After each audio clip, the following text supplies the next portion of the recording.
The main character got tired of people and bought a mountain. His marriage fell apart, he was tired of everything. He decided that he needed girls. He was going to become a recluse, so he bought one of the two mountains through relatives on his mother's side. Halfway up the mountain there was a house that looked natural for living, so he settled there. But after 3 days the hero felt lonely there, so he went to the village of Ray, where the festival was taking place. He found some colored chickens at a local fair. He thought they were rare, and so he took 3 at once. Now he won't feel lonely. As a bonus, he was given food and the hero went home. 1 month later, the main character's name is Shohei Sano. He is 25 years old, single, and is not currently looking for a girlfriend or a marriage partner. The young man says that it would be great if such energy was shared with him. The warmer the weather, the stronger the grass grows. The primary task is to remove the weeds that grow so actively. After some time, the guy realizes that no matter how much he mowed the grass, there was no less of it. But he has chickens, so the mown grass won't just go to waste. Shohei started growing vegetables. If he hadn't done anything, the vegetables would have been eaten by insects. He got so carried away that his chickens got scared. All 3 chicks have already managed to grow up. They were very big. The guy doesn't understand if chickens can be that big. It's only been a month since they hatched and their height is over 50 centimeters. And Pochi already has a red comb. It seems that the fair is selling males that were not originally intended for sale. But Tama and Yuma look like females. One old man told him that if he needed help, he could help him, but the hero refused. They are his precious companions, and he hopes that they will walk side by side throughout their lives. Meeting Pochi, Pochi met a field snake. She hissed at him, but he didn't lose his composure and hissed back. Shohei's chickens don't understand many things. He said that the grass is fine now and can be left alone. Pochi repeated his words about not touching it yet. And then Tama and Yuma also started repeating this phrase. Juno had never heard a rooster speak. He cursed and Pochi repeated the word after him. And then the other 2 started saying the same thing. The guy mentally asked them not to repeat it. Suddenly one of the roosters rushed forward. The young man did not understand what was happening, but it turned out that the animal had caught the viper again. Shohei took the creature and placed it in a bottle. And then he praised Tama, who happily wagged her tail. The hero thought about the fact that vipers usually don't eat chickens. Yuma also ran somewhere behind the house, and then came out with a viper in her beak. Shohei thought that there were too many vipers around his house, it was dangerous. Since Yuma also found one viper, he allowed them to eat it. They pounced with pleasure. The young man felt terrified that these chickens were betraying the vipers. This is how the hero's life has been going lately. There is a river here, so there are no problems with fresh water. 3 years ago, Mr. Shuya lived in the house where the hero now lives. Therefore, when he came here, there was almost everything necessary for life. Due to old age, his entire family lives at the foot of the mountain. The hero understands what it seems. Pochi told the others that he allowed them to eat vipers. And then Tama and Yuma brought him snakes as a gift. This continued for 2 days. The old man was surprised that chickens eat vipers and added that it was a waste. He suggested that there were so many vipers that people didn't bother them anymore. The guy said that it was probably because the local house was empty. Them alive next time and he would buy them to make snake's sake. Shohei wanted to refuse at first because it was too scary. But the old man replied that he would teach him everything. He is amazed that chickens eat vipers. He advised eating them for no more than 3 days. There should be no problems. It was a week ago. The hero goes to the old man again. He saw one of the roosters and noted how big it had grown. Yuma came with the hero. The hero and the old man discussed the possibility of selling the eggs of this female. Then the hero said that he came to offer vipers, not eggs. The young man put 2 bottles of vipers on the table. Grandpa is surprised that he caught 2. Then he said that he would pay him for them later. The guy, of course, did not like this. The old man's wife greeted the young man and offered him food. He thanked her. The woman asked him to be careful because he had so many vipers. He replied that everything was fine for now, but there was a possibility that they were nesting somewhere near his house. The woman said that she had a friend who could ask him to exterminate them on his property. Shohei refused. He explained that his chickens were good at catching them. Everyone looked at Yuma. The young man told her that she had caught a viper that day. The woman offered the rooster vegetables and she readily agreed. Shohei found himself thinking that this animal understood exactly what was being said to it. The old man paid the boy 1,400 yen and some vegetables. The hero thanked him. The woman offered the guy to take with him the canned goods and drinks that were left over from the party. He thanked her. She became sad and said that if she passed all this on to her sons, they would only get angry. The young man was surprised by this. He returns home in the evening. Meat can only be bought at the general store in the village at the foot of the mountain. The boy asks Yuma if she has eaten enough. She confirms that she has. Shohei arrived at the store. There were children standing there choosing something, and suddenly they noticed the hero and the chicken. The boys started talking about how huge the chicken was. The boy agreed with them. The girl asked if it laid eggs. The hero answered that she was about a month old, still too early for that. The boy did not believe it and shouted that the guy was lying because the chicken was huge. Yuma went and hid behind the guy. The locals are good-natured, but he was sure that the chickens understood speech. The shop assistant greeted the guy and said that he was the second one off the mountain today. Shohei was surprised by the words about him being the second from the mountain. Does he really have a neighbor? The young man had no idea that anyone lived on the neighboring mountain. He was thinking of going in and saying hello. Returning home, he called the old man. The man asked his wife if Shohei had a neighbor. She picked up the phone from her husband. She explained that he even had 2 neighbors. The girl in the east moved in about 2 years ago, and the one in the west about 3 years ago. A sign in the mountains warning about wild animals. It is better for him to meet them in the village. The young man thought that it would be better not to go to them without an invitation.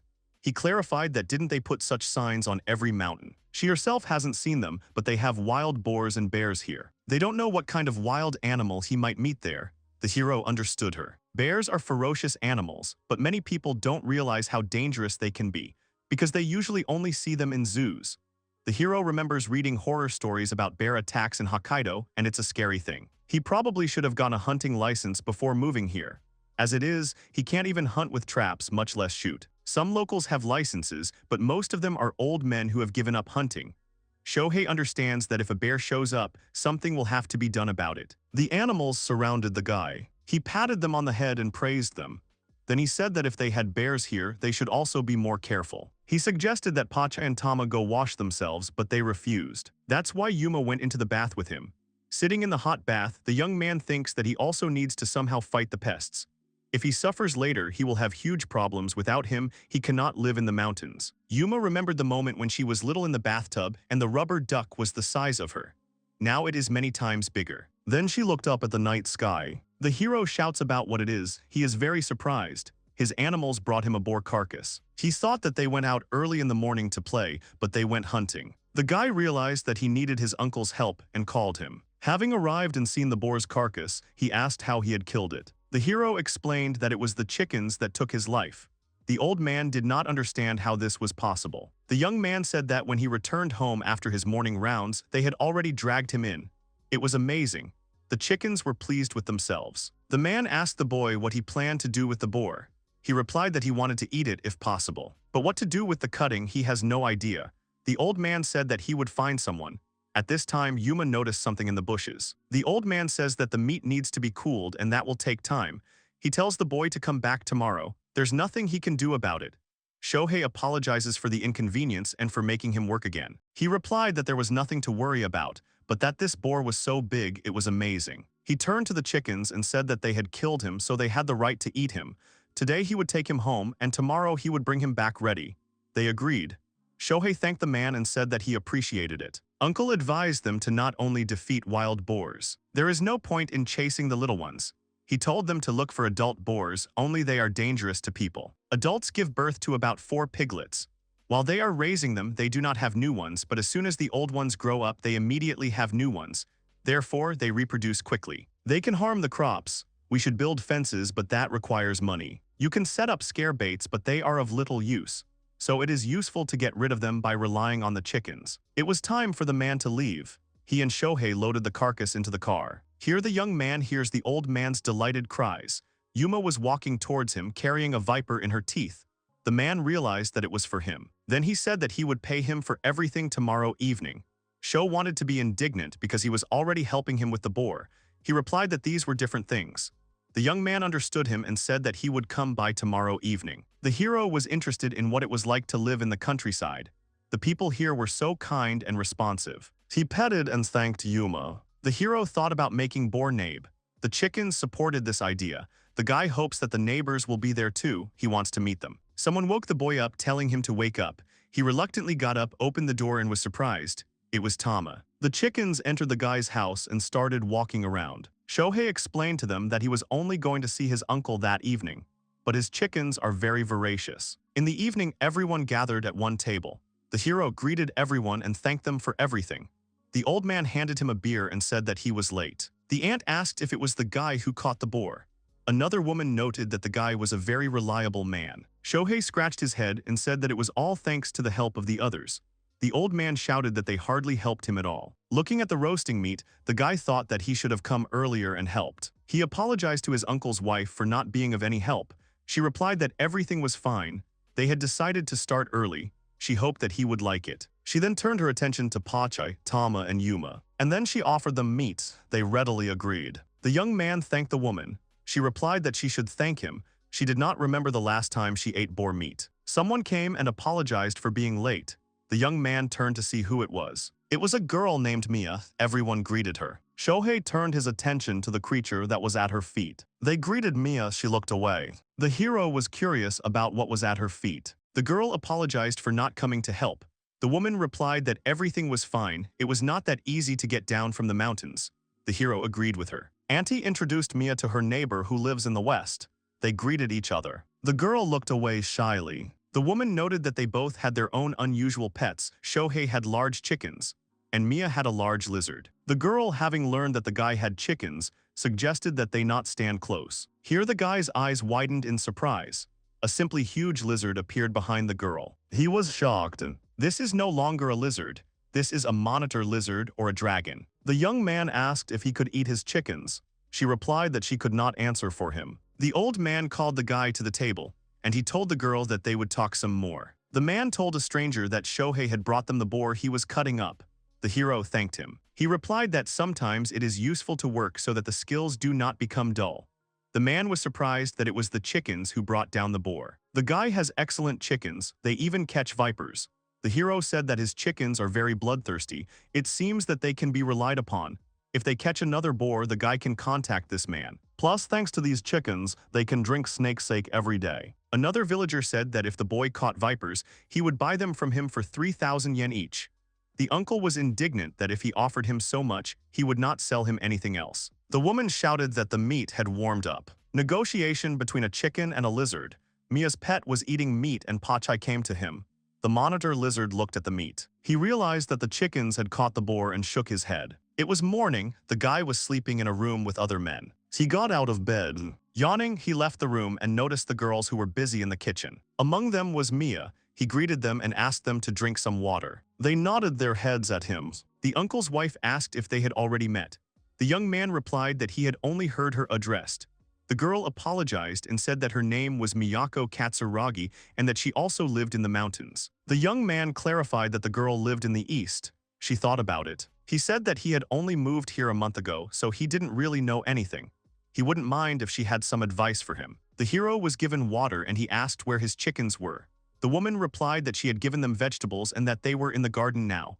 The guy thanked her and said that he would go and see them. Mia decided to go with him. They went out into the yard. The lizard was sleeping under a tree and the chickens were pecking at vegetables. The hero called his chickens. Tama approached him. He squatted down and stroked his head. Here he noticed that the animals had grown again. This is because they were eating boar meat, but even so, they could grow so much in one day. Mia noticed this and asked the boy if it was normal that they had such a tail. The young man agreed with her. He also thought that it was clearly not a chicken tail, but rather a reptile tail. The girl said that birds are the descendants of dinosaurs. Then Shohei turned his attention to the girl's monitor lizard. She replied that his name was Tatsuki.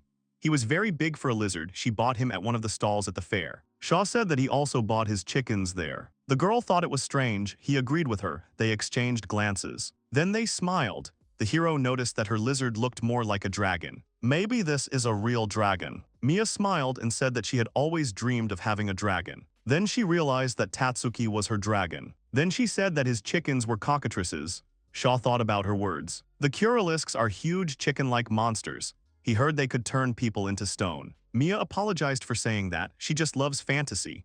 He replied that it was true. They reminded me of them very much.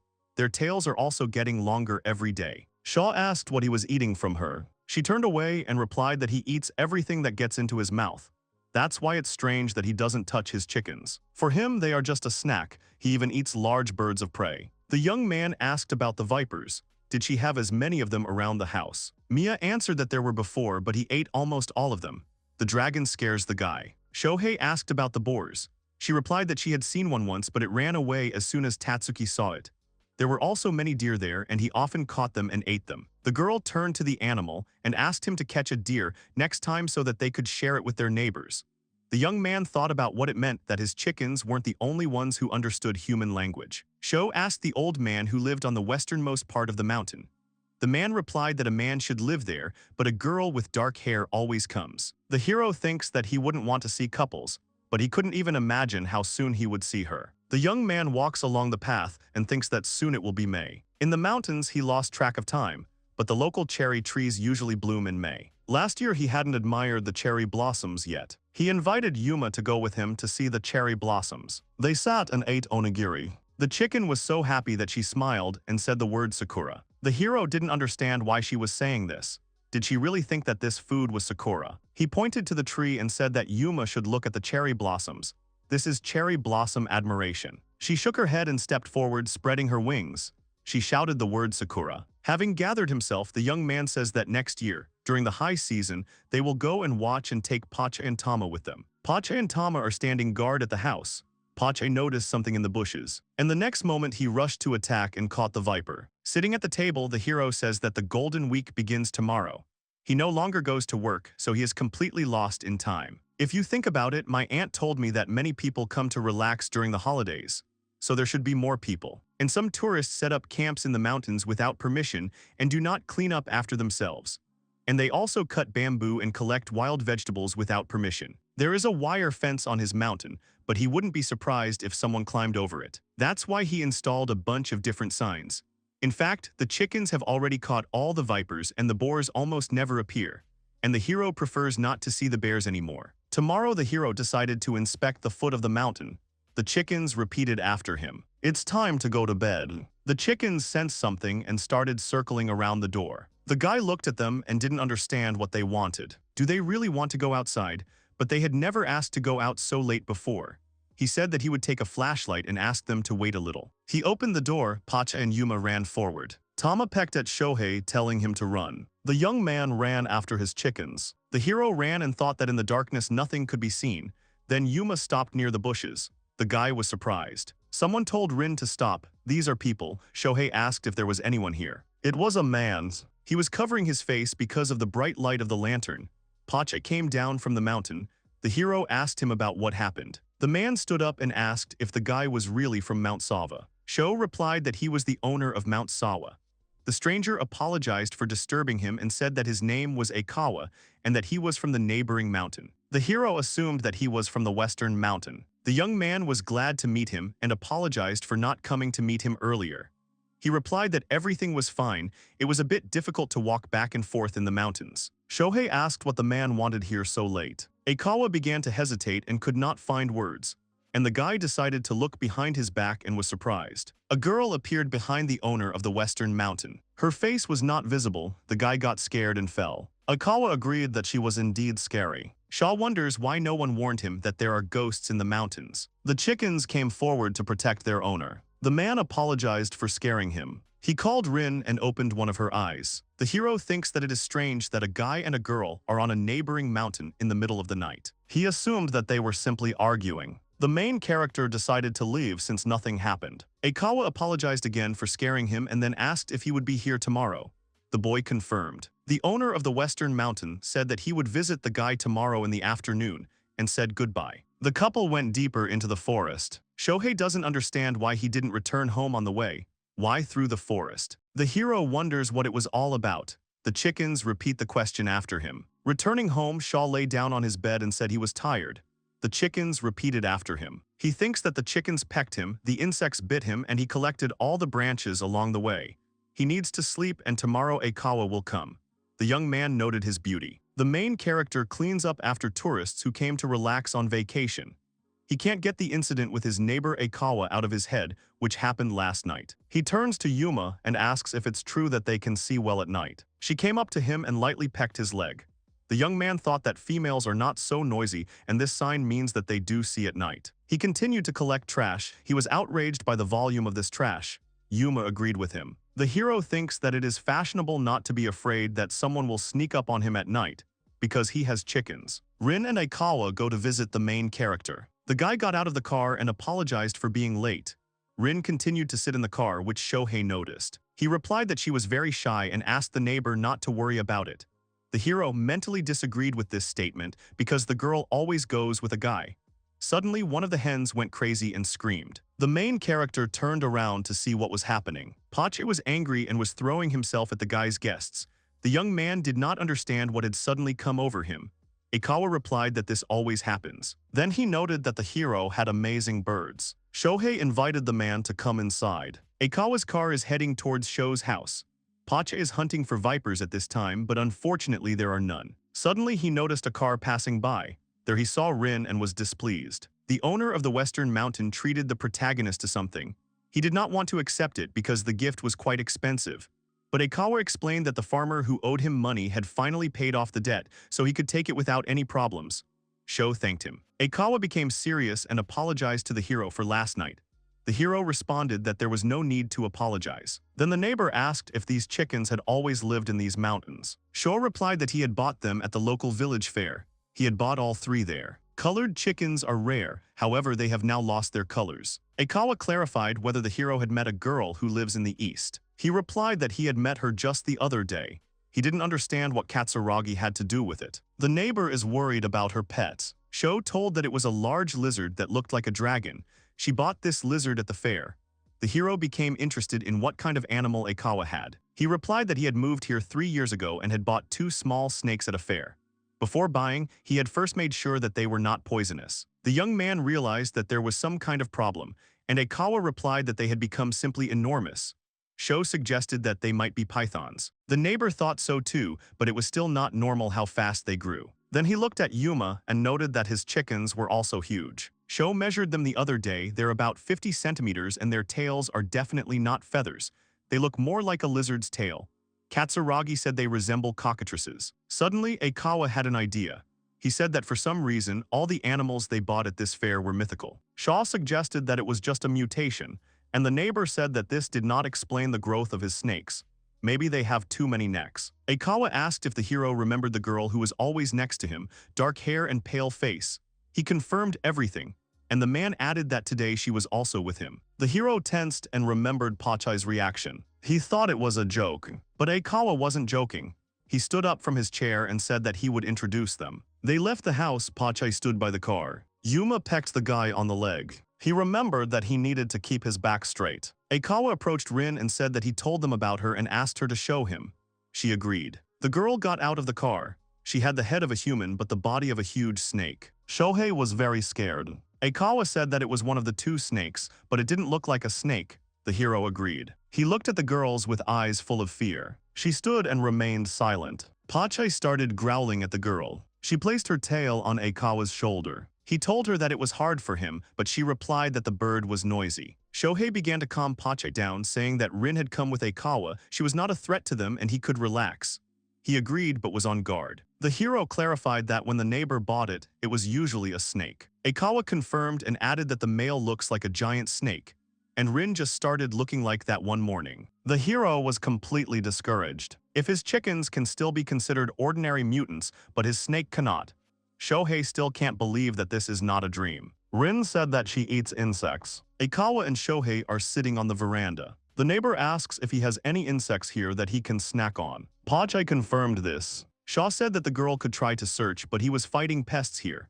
The man replied that everything was fine. Then he heard the sound of water. The hero confirmed that there was a river nearby. If there are crayfish there, Rin will eat them. Sho was surprised that she even ate crayfish. While the snake was looking for a snack, the hero asked whether snakes hunt each other. He replied that if it was a smaller snake, they could eat it without any problems. It was unlikely that there would be a snake that would be bigger than it. The hero thought that it would be scary if there were snakes of that size here. The boy told him that there were many vipers around his house. Ikawa suggested that Rin should deal with them, but the chief opener refused because his chickens use them as food. The man smiled and agreed. He didn't want the guy to get bitten. Shaw thought that maybe he was a good person. He asked if there were boars or bears on the Western Mountain. He replied that he had not seen any bears. But Rin and Ten one day caught a boar and ate it. The hero's chickens also caught a boar recently. Ikawa heard about it in the village. He's sure they've all encountered it. Shaw asked if there were many wild boars here. Aikawa says that if you consider that there is a lot of natural forest in their mountains, then there should be a lot. In addition, there are fewer and fewer hunters every year. Then the man said that he has a hunting license. The hero asked the man if he had a hunting rifle. He replied that he did. It was at home and could help with hunting if needed. The hero said that Aikawa can be relied upon, and he himself thinks that it is very difficult to understand what kind of person Aikawa is at first glance.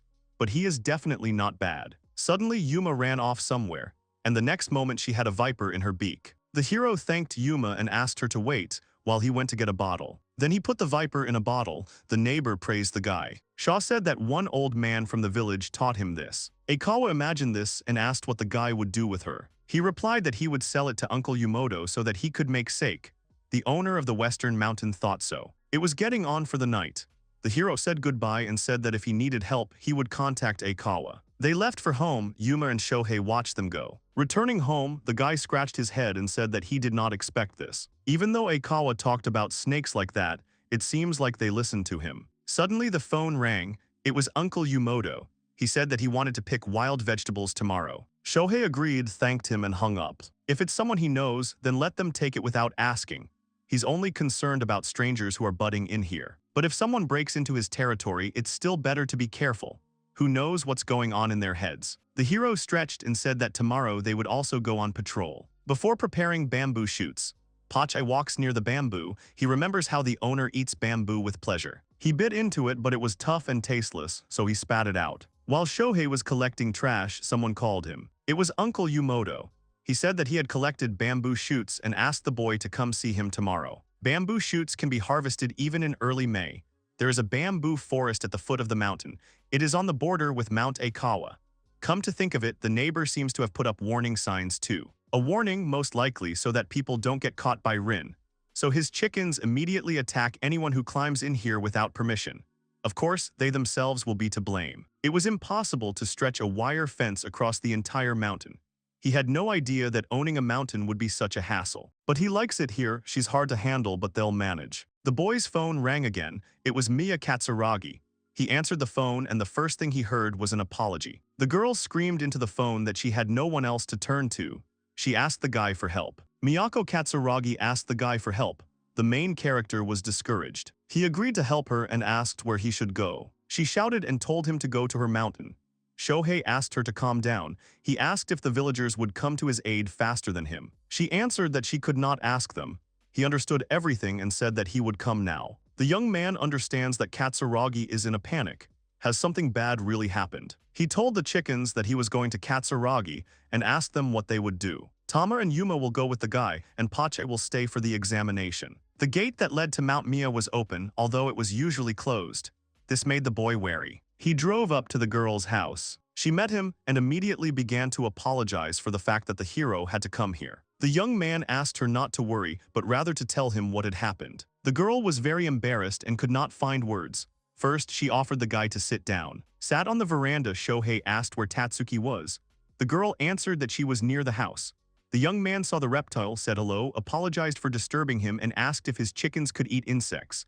The lizard gave the go-ahead. There were tears in the girl's eyes. She thanked and asked the guy for forgiveness. There was an awkward pause between them. Then the girl jumped up and remembered that she needed to make tea. The guy tried to dissuade her, but she had already run to the kitchen. Having brought the tea, Shohei thanked the girl and asked if it was okay that he had locked the gate. She thanked him again and apologized. She lowered her head and said that she might choose the wrong words, but asked for permission to speak out. Shaw told her that if she didn't want to tell, it wasn't necessary.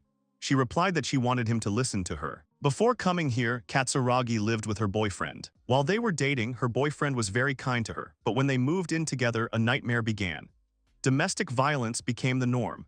She thought that if things continued like this, she would simply be killed, so she ran away to her parents' house, but he found her and the police had to intervene. The boy's parents paid a huge amount of money to keep her quiet. 2 years ago, she decided to buy this mountain with this money to get away. Her ex wasn't supposed to know where she moved, but in the village she heard that some guy had come and asked about her. He sounded like her ex, so she panicked. The girl says that it might have been another person, but she is still scared. The hero notes that it is really scary. He doesn't even know what to say. Even if someone tells her it's another person, the fear won't go away. But the guy can't stay the night. He asked who else knew about this situation. She answered that Yamanaka, she is from the village. However, she cannot rely on Yamanaka because Tatsuki does not like her husband. Sho asked if Yamanaka knew about her ex being in the village. She answered what she hadn't told him yet.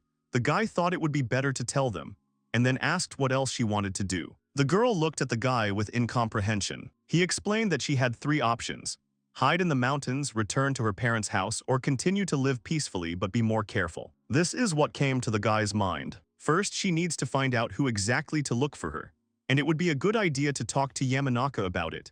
The girl didn't like the prospect of bothering Yamanaka, then she'll have to hide in the mountains. Besides, if it really was her ex, the fence wouldn't do any good. The hero looked at Tatsuki and asked if the lizard would understand if someone entered her territory. Now she can trust Tatsuki. Her boyfriend will be able to come right away if something happens. He may seem cold to her, but he really can't care about her that much. He told her that there is no optimal solution here, she will have to make a choice herself. Silence fell between them again, and then the hero said that tomorrow he wanted to visit Yumoto and offered the girl to go with him to talk to Yamanaka. She agreed and asked him to contact them. After calling Yumoto, Shohei received permission to take Mia with him. He told the girl about this and said that he would contact her when he went. She thanked him. Then she told him that she had cooked rice with bamboo shoots and offered him to try it. He agreed. The girl asked the guy to wait and ran into the house. The hero looked after her and thought that he was not serious. She gave him a large box of bamboo shoots.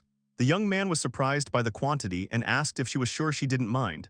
She replied that she got carried away and cooked too much. The hero went home. Pochi looks at the cooked bamboo shoots and remembers their taste when he tried them raw. Then after smelling them, he decided to take a chance and taste them, and he was delighted. Arriving home, Shohei writes a message to the girl saying that if someone she doesn't know comes to the mountain, she can call him.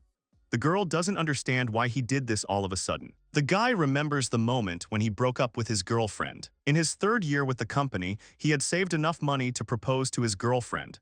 She couldn't even imagine that she had dumped him a month before the wedding. Seeing the state of the owner, Yuma came up and rubbed herself against his leg. He stroked her head and thanked her. 3 months had passed since Shohei and his girlfriend broke up. He had begun to forget about it when he moved to the mountains, but now the story had resurfaced in his head. He looks into it and asks how he can take care of others when he can't take care of himself. Yesterday, the hero had to bother his grandfather to talk to Yumoto. Yuma went with him and Pochi and Tama ran towards the mountains. The boy assumed that they were going for a walk, but in any case, they would be able to feed themselves. The boy drove up to the store. Shohei asks the saleswoman if it is true that tourists often come here during the Golden Week. She confirms this and answers that some of the locals come to visit their families, and there are also tourists. The guy wonders why tourists come here at all. She answers that they walk in nature and collect wild plants. They come here specifically, but there is nothing really here. He bought bamboo shoots. Yumoto's wife said that she could have gotten up and picked them herself. He replied that he didn't know how to cook them, so he decided to give them to him so that they wouldn't go to waste. The woman offered Yuma some vegetables, and she readily agreed. Auntie said that she heard that Moya would come too, but the woman had nothing to feed her lizard. The young man reassured her by saying that large reptiles can go without food for several days. Auntie still felt awkward. Suddenly someone came. The hero turned to look. It was Mia. She apologized for being late. She handed the woman a basket with some herbs.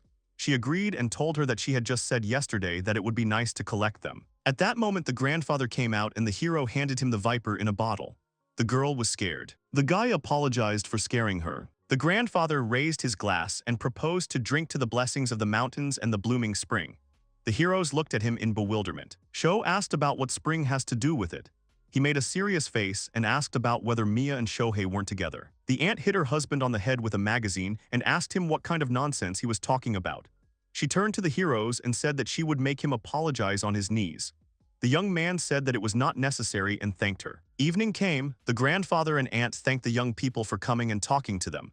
The boy thanked them for the food in return. On the way home, the hero thinks that the Golden Week ends tomorrow. And fortunately, nothing happened to her. He noticed his chickens who were behaving strangely, but he asked them what had happened, but they only repeated his phrase.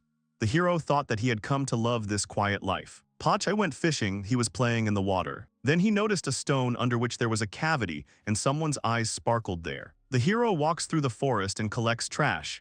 He thinks that the Golden Week ended without incident. Katsuraga's ex-boyfriend never showed up either.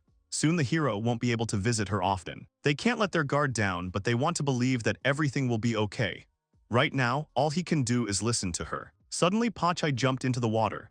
The hero was surprised and assumed that he was catching dessert there. The chicken caught a crayfish. Shaw told him that he could eat it. Here he remembered Aikawa's words about Rin even eating crayfish. He decided to bring his neighbor a couple of crayfish, since his snakes eat crayfish. The hero wrote to Aikawa and asked if Rin eats crayfish.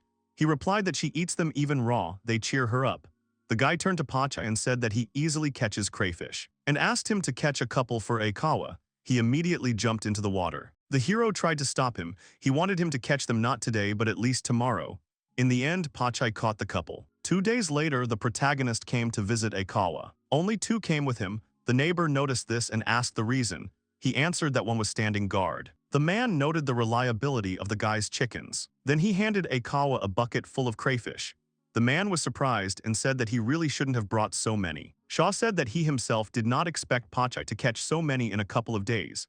It was even scary how many there were in such a small river. Aikawa suggested that they were most likely brought there artificially, and they are omnivorous, so they were able to survive and reproduce. He thanked the hero and said that he would bring something the next time they met. Then he called Rin and Ten. Giant snakes came out. The hero still felt uncomfortable. Rin thanked the guy, he greeted her and asked if it was Ten. The snake thanked the boy for talking to Ten.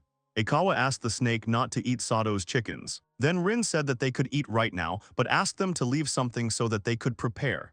And then he invited Shohei in. They entered the house of the owner of the Western Mountain. The interior was stylish. Aikawa explained that he had to renovate the place a second time to accommodate Ten and Rin. Shohei asked permission for his chickens to peck at the grass and insects. The man agreed. The hero clarified that Rin and Ten were more into meat. Aikawa confirmed and said that they wouldn't be of any help with the weeds. The hero turned to Pochi and said that the weeds and insects were at their disposal. The neighbor called them very reliable. The man treated the boy to tea. The young man noticed that even the dishes were stylish.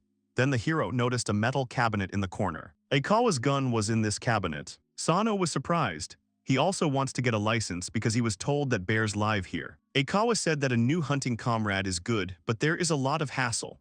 You will need to get a permit to own a firearm. Then they started eating. The hero asked if Yuma could put aside some vegetables. Aikawa agreed and noted that chickens eat vegetables, but his snakes are reliable, but they are more troublesome. Shohei looked at Yuma and said that everyone has their own merits. The crayfish were eaten very quickly, and when he was getting ready to go home, Rin and Ten cuddled up to him. They probably wanted to thank him that way, but he was very scared. Aikawa told the boy to come by any time. The hero wanted to know more about Rin and Ten, but it was fun to chat about anything. After that, he and Aikawa began to visit each other often. And when the heat hit, the neighbor called him with a very worried voice. Aikawa and Shohei met. The neighbor was wrapped in Rin and apologized for suddenly calling like that. Usually the neighbor asked him to leave the gate open, but this time he said that he needed to close it. He asked about what happened. Aikawa scratched his head and said that he was even a little ashamed. He asked his comrade to listen to him. Sho agreed. Sano thanked Rin for sharing the insects. The heroes entered the house. The boy really liked the food Aikawa cooked. He explained that he got carried away and cooked too much. If the hero wants, he can take it with him.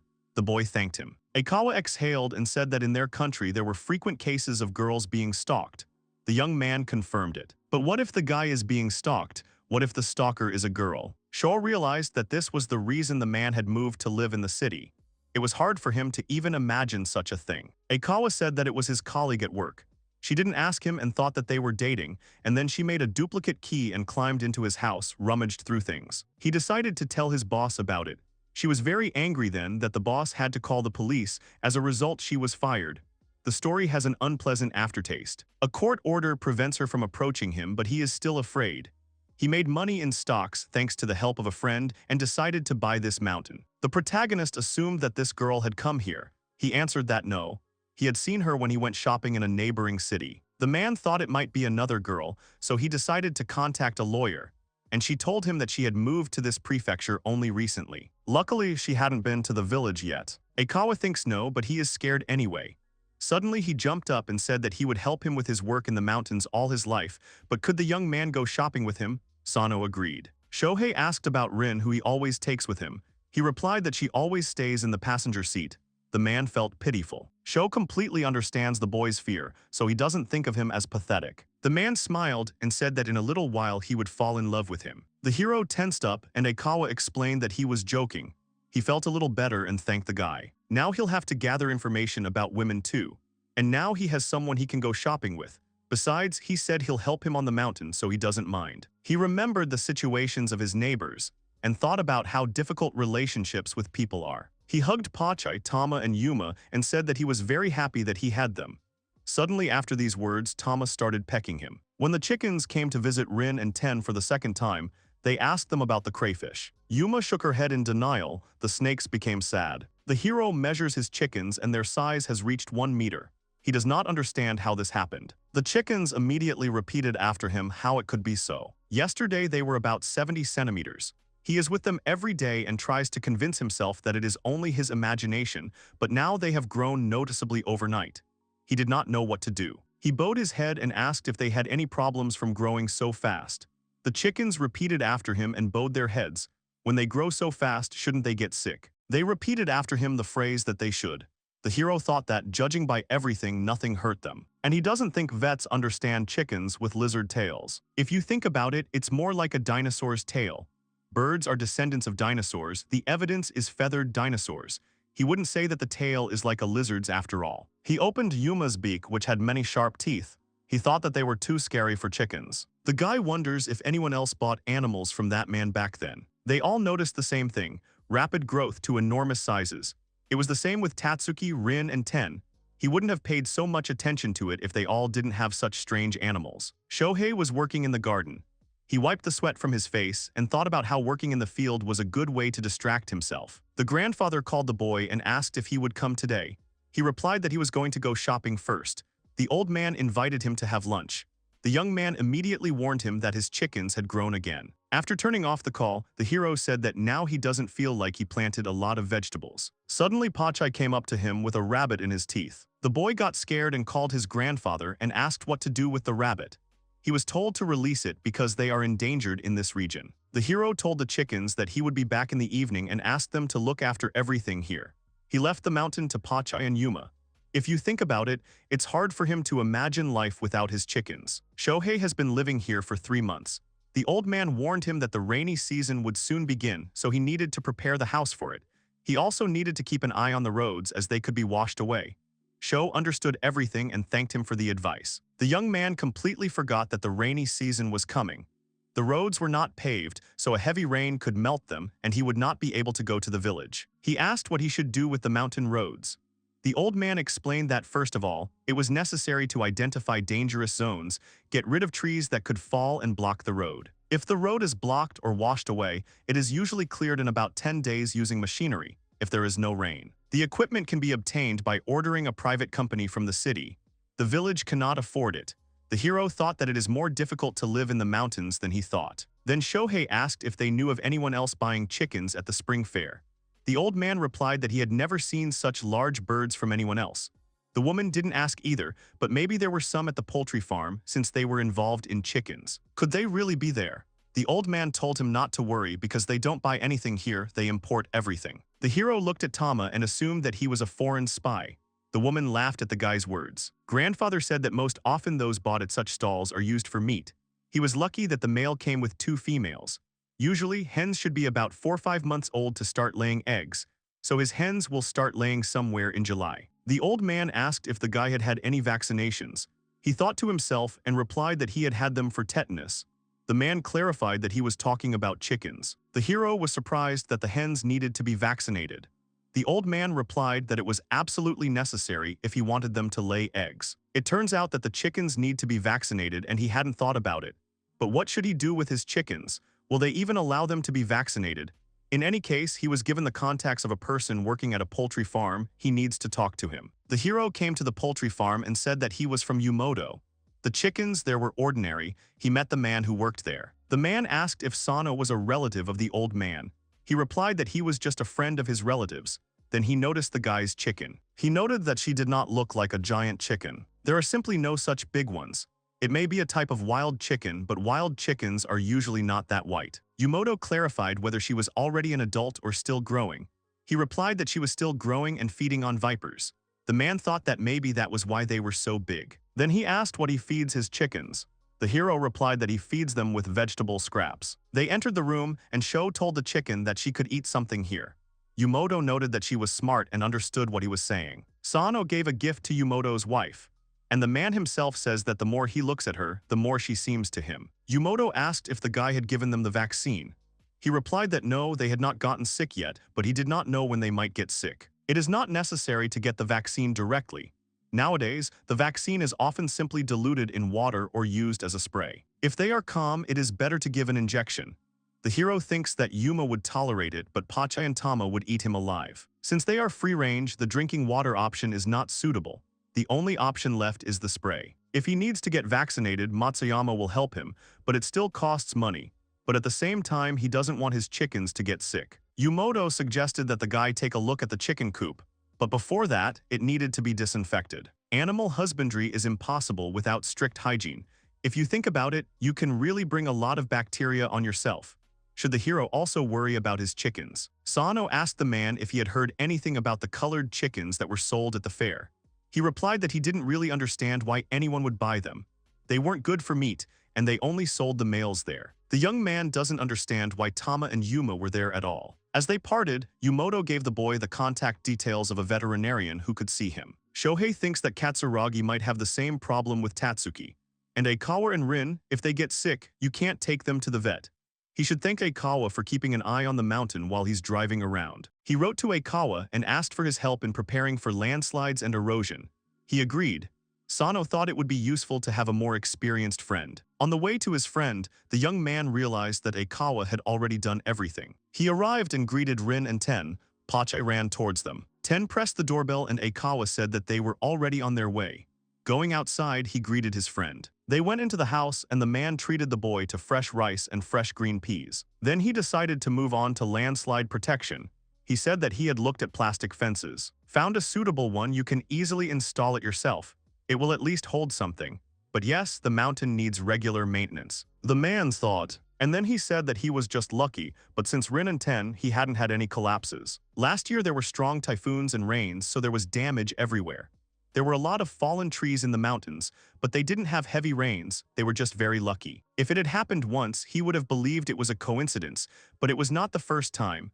Nothing happened here when evacuations were taking place everywhere. The hero thought that there could be a whole bunch of dangers and problems in the mountains. Aikawa isn't sure, but he thinks it's thanks to Rin and Ten. The hero then looked around the roads of Aikawa and wrote down what he needed to do. The rainy season was almost here, he had to hurry. Sitting at home, the guy ticks off all the points he wrote down during his inspection of his neighbor. The goods he orders online will be delivered to his grandfather, and Aikawa said he will pick them up. Of course, it would be nice if they were delivered to the mountains right away. If he wanted, he could go to the city and buy everything himself, but he physically can't bring himself to do it. It seems like he hasn't been able to let go of everything yet, and it still hurts. They looked so great together. Everyone in the circle knew about the upcoming wedding, and even from the outside it was clear. Everyone knew that they were going to have a wedding. But when they separated, he couldn't stand the looks from people around him. He loved her, had already built an image of a happy family in his head. What's wrong with my fiancée deciding to study abroad right before the wedding? While his world was limited, she flew away and decided to put an end to the marriage. The wedding was already planned, so he received money as compensation, but then why did she support his dreams and hopes in the first place? They worked for a small company, so he couldn't continue working there. He was able to buy a mountain with the money. He said that it was all sad. The chickens repeated after him. He thanked them in his mind for their understanding. Then he hugged Yuma and thanked his chickens. At night, lying in bed, the hero thinks that the animals have grown a lot. He is glad that he met his chickens. Katsuragi and Aikawa also have emotional wounds and their pets save them. But his scar is his alone, he is not going to share it with anyone. One day, all their wounds will heal, he is sure, and their hearts will beat as usual. Shohei receives a message. Mia asks how he is doing because the rainy season is about to start. The hero recently visited Yamanaka to find out how things were going. Unfortunately, there is no new information and no one has seen the former Katsuragi. Shohei saw that Yamanaka was very worried about Katsuragi, but he had nothing to tell her, so he just smiled stupidly at that time. To be honest, Shohei actually feels awkward about getting involved in this matter. If a person asks him for help, he will of course help, but when others ask him to help them, that's a completely different matter. But considering that her ex is dangerous for her, it's better to be prepared. On Shohei Mountain, but by the time he arrived, there was almost no one left.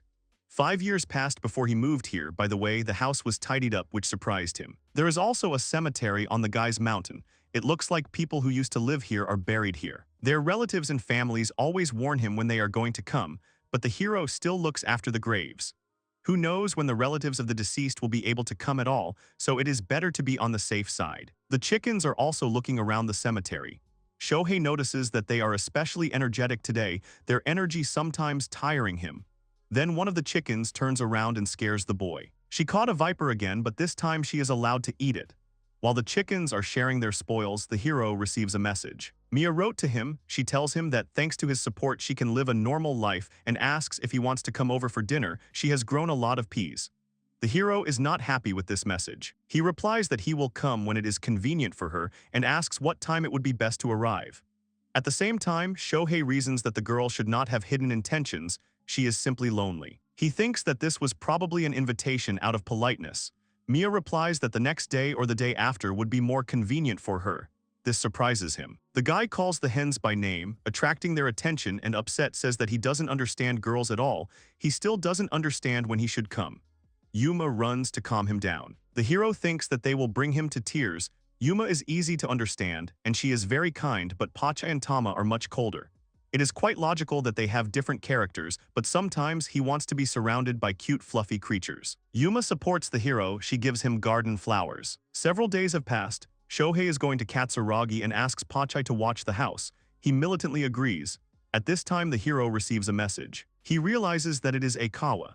The neighbor tells him that he got some good alcohol, so he offers to drink together and also stay the night. The hero understands that Aikawa is also lonely. He is not going to stay late at Katsuraga's, but it is better to be on the safe side, so he suggests meeting tomorrow since he has things to do today.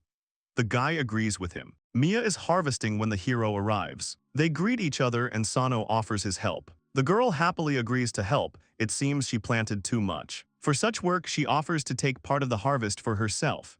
The hero replies that he will be grateful for it. Then he remembers Tatsuki and asks where he is. Mia replies that he is definitely lying in the shadow of the house. She is sure of it. Shohei would like to say hello to him. They find Tatsuki at the designated place. The hero greets him and asks if his chickens can peck insects. The dragon agrees. The boy thanks him and asks Tama and Yuma to enjoy themselves. However, he immediately gets scared when Tama climbs on Tatsuki and starts pecking at his skin. Mia sees this too. She assumes that the chicken is picking insects off him. She wonders if this is some kind of symbiosis that they can find in nature in other animals. Shohei is surprised that Tatsuki is not offended by such a comparison. The girl says she will prepare tea now. The hero thanks her and puts the basket back. They sit down on the veranda. Mia asks to wait a second as she has prepared something. Sano agrees. He admires the view and notices that it is very peaceful around. Tatsuki appears from around the corner of the house. The guy offers Yuma to play with him if she wants. The chicken disagrees and stays nearby. After a while, Mia comes and apologizes for the wait. The hero is surprised by the treat. The girl justifies herself by saying that she cooked too much again and there is a lot left. Shohei eats it happily and notes that it turned out very tasty as it is the perfect balance of peas and rice. After this, the hero asks how Mia takes care of the mountain. She answers that she pays money to the village council and the villagers help her in return. The guy thinks this is logical because it is clearly difficult for a girl to manage on her own. He then asks if she is vaccinating Tatsuki. This is the first time she has heard of vaccinating large lizards. Sano agrees with her. Basically only cats and dogs are vaccinated. Mia says that she will think about vaccination just in case. Then the guy asks how she has been doing lately. The girl replies that everything is unchanged. She hasn't heard anything about her ex since Golden Week, so she calmed down a little. She apologizes for the inconvenience. It's not hard for Shohei because it's normal to help each other. Then the girl attracts his attention. Mia says that her words may sound impudent, but she would like him to come to her from time to time. It would help her a lot. The hero does not understand what she means. He agrees to come if she invites him. The girl thanks him for this. Then they fall silent and continue drinking tea. Sano is sure that she is also just lonely like Aikawa and has no other hidden intentions. After this, the hero and the hens leave, taking with them a lot of food and harvest. The hero notices that she gets carried away too often when she cooks, but everything was delicious. The next day he goes to Aikawa. He wonders what kind of relationship Aikawa and Rin have, what influenced her to make half of her body human. He is always embarrassed to ask about it. Tama is angry. The hero explains that today she is on guard duty again. This time they will go to Aikawa. He feels awkward leaving her here alone, so Sano asks if he will go with him. Tama continues to be angry and does not react. Pochi pokes him in the leg. The guy says that he is still worried, but since Pochi insists, he won't be able to catch Tama anyway. The hero remembers that he once chased after her and she kicked and bit him. He won't step on the same rake twice. Shohei shouts from the car that he has opened the house so she can sleep inside. There are 2 buckets of crayfish waiting in the back. The hero is met by Rin and Tens. He greets them and says that he is staying overnight today, so would they mind if his chickens eat insects? The snakes say that they do not mind. Sano notes that Rin does not like to talk much while Ten does. The boy hands over the gifts. Rin and Ten call him a good boy. Such a violent reaction frightens Shohei. Out loud, he explains that his chickens caught it. Aikawa comes out and greets the hero. Sano tells him that he has a taste for crayfish. The neighbor is amazed that there are so many of them again. He takes the bucket and thanks Pochi and Yuma and then asks them to make themselves at home. The hero notes that Aikawa also treats his chickens with respect. Sometimes he feels as if his chickens are the owners, not him. They are even more than he gets. The heroes enter the house. Shohei apologizes for not bringing anything else with him. They answer that there are enough crayfish. He brought a whole bunch of them for the snakes. The hero wishes him a pleasant appetite and asks if he understood correctly that these are enoki. Aikawa replies that he bought their seeds last year and grew them at home. This greatly surprises Sano. He didn't think it was possible. It turns out his neighbor tries so many things. At this time, he takes out the alcohol he bought. The hero asks if this is Chinese liquor and wonders if the guy drinks it often. Aikawa denies this assumption and says that it was a gift from a friend who sold him this mountain, a souvenir from China. Sano wonders what is written there. The neighbor doubtfully says that Mateshu is a strong alcohol and should be served with ice or diluted. Now the hero wonders what province it is from. Aikawa does not know. Shohei recalls how his chickens obtained a gift. The heroes continue eating when Aikawa remarks that it tastes great with fried chicken. He then catches Sano's eye. The guy realizes that he didn't think and asks for forgiveness for it. Shohei replies that it's okay. They recently went to a poultry farm and he bought a chicken there to fry. None of them complained. Aikawa asks how it is at the poultry farm. The hero says that it's an authentic place, and he adds that he also decided that it was worth vaccinating his chickens. The neighbor wonders whether snakes are vaccinated, then looks at them and realizes that even if they are, it is not suitable for them. Sano asks if Rin has always looked like this. Aikawa replies that she took on this appearance about a year ago and hasn't changed since. The hero then asks if it happened suddenly or if there was some kind of trigger. He imagines what would happen if Yuma turned into a beautiful girl, but immediately rejects the thought. Aikawa also wondered what could have been the trigger. He says that after about a year of having them, they grew to 2 meters in length. Ten always stayed at home, and Rin often went to the city with him. One day, a situation happened. When Aikawa was visiting the city, girls often pestered him because he was handsome. The guy still had not gotten rid of his fear, so he quickly ran away, but the girls still approached him, and when they saw Rin, they ran away screaming. This scared the guy even more. Aikawa then felt relieved and hugged Rin on the way home, until the shaking in his arms subsided. He says that he acted pathetically that day and complained to Ten and Rin all night. Assumed that if there had been a girl in the seat no one would have bothered him, he wondered why he complained at all. And then the next morning, he found a transformed Rin nearby. Sano asks if that's when Rin changed. The neighbor says that he turned pale and wondered how some girl ended up at his house. He thought maybe he brought her, because when he got home he had drunk a lot. When the guy tried to run away from her, he saw the lower half of her body and thought about it. Now everything is clear to the hero. He thinks that he himself, when he saw her for the first time, did not believe it right away. Aikawa continued to tell that when he saw Ten standing calmly next to him, he was able to put 2 and 2 together. Shohei thinks that even at their first meeting, she seemed strange to him. They continue eating when the hero realizes he has had enough to drink. Aikawa at this point wonders why Sano bought the mountain since he hasn't shared it yet. The hero replies that his situation is not as bad as Aikawa's and says that his marriage was destroyed and he hated the whole world. The neighbor asks what was wrong. Shohei does not want to answer this question. He says that they were engaged and had even set a wedding date. And then she suddenly said that she wanted to study abroad. Then the hero asked if she would come back. Maybe they should postpone the wedding date. She said that she would stay there for a few months and then. The hero starts crying. The crying only gets louder. Aikawa asks for forgiveness. Sano may not tell. The hero continues to say through tears that she did not return, said that she wanted to enter a prestigious university, and asked him to pretend that they never knew each other. Shohei himself does not understand what kind of tears these are, whether he is sad, lonely, or just angry. He says that his problem is not as big as stalking or domestic violence. But then why was all this necessary? Why was it necessary to say that they would get married and that she loved him since she was going to leave anyway? Sano feels pathetic. There was nothing he could do. She was his whole world, but she didn't want him in her world. Ikawa places a glass of water in front of the surprised hero and says that it is delicious water. Sano wipes his tears and drinks it. He remembers that if you cry a lot, you will get dehydrated. The hero bows his head and says that he is truly sorry. This reaction surprises Ikawa. He doesn't know what to say and then asks to raise his head. He also drank a lot then. He also asks Pochi to move away. Sano tries to find some more words and does not get up. The neighbor says that they are friends and help each other, so there is nothing wrong with him telling him everything, especially when the hero also knows everything about him. The guy looks back at Rin while saying these words. Pochi puts his paw on Shohei's head. He picks it up and again asks to forgive him. He is so pathetic. Ikawa says that he has nothing to apologize for. He didn't do anything. Everything is fine. Sano thanks him for such words. The neighbor continues. He will definitely fall in love with Shohei now. The hero gets scared and asks him not to do that. Ikawa laughs and says that he was joking. He just wanted to cheer him up. Sano thanks him again and then yells at Pochi to get off him. Yuma and Pochi start arguing. The hero thinks that even Yuma thinks it's wrong to step on his head. Then he gets a call. The guy realizes it's Matsuyama and answers the phone. He asks again if he understood correctly that the vet will come the day after tomorrow and says that you will stop by, then thanks him and apologizes for disturbing him. He looks at Yuma and wonders if reptiles are vaccinated. Tatsuki has thick skin and a huge size, almost 2 meters.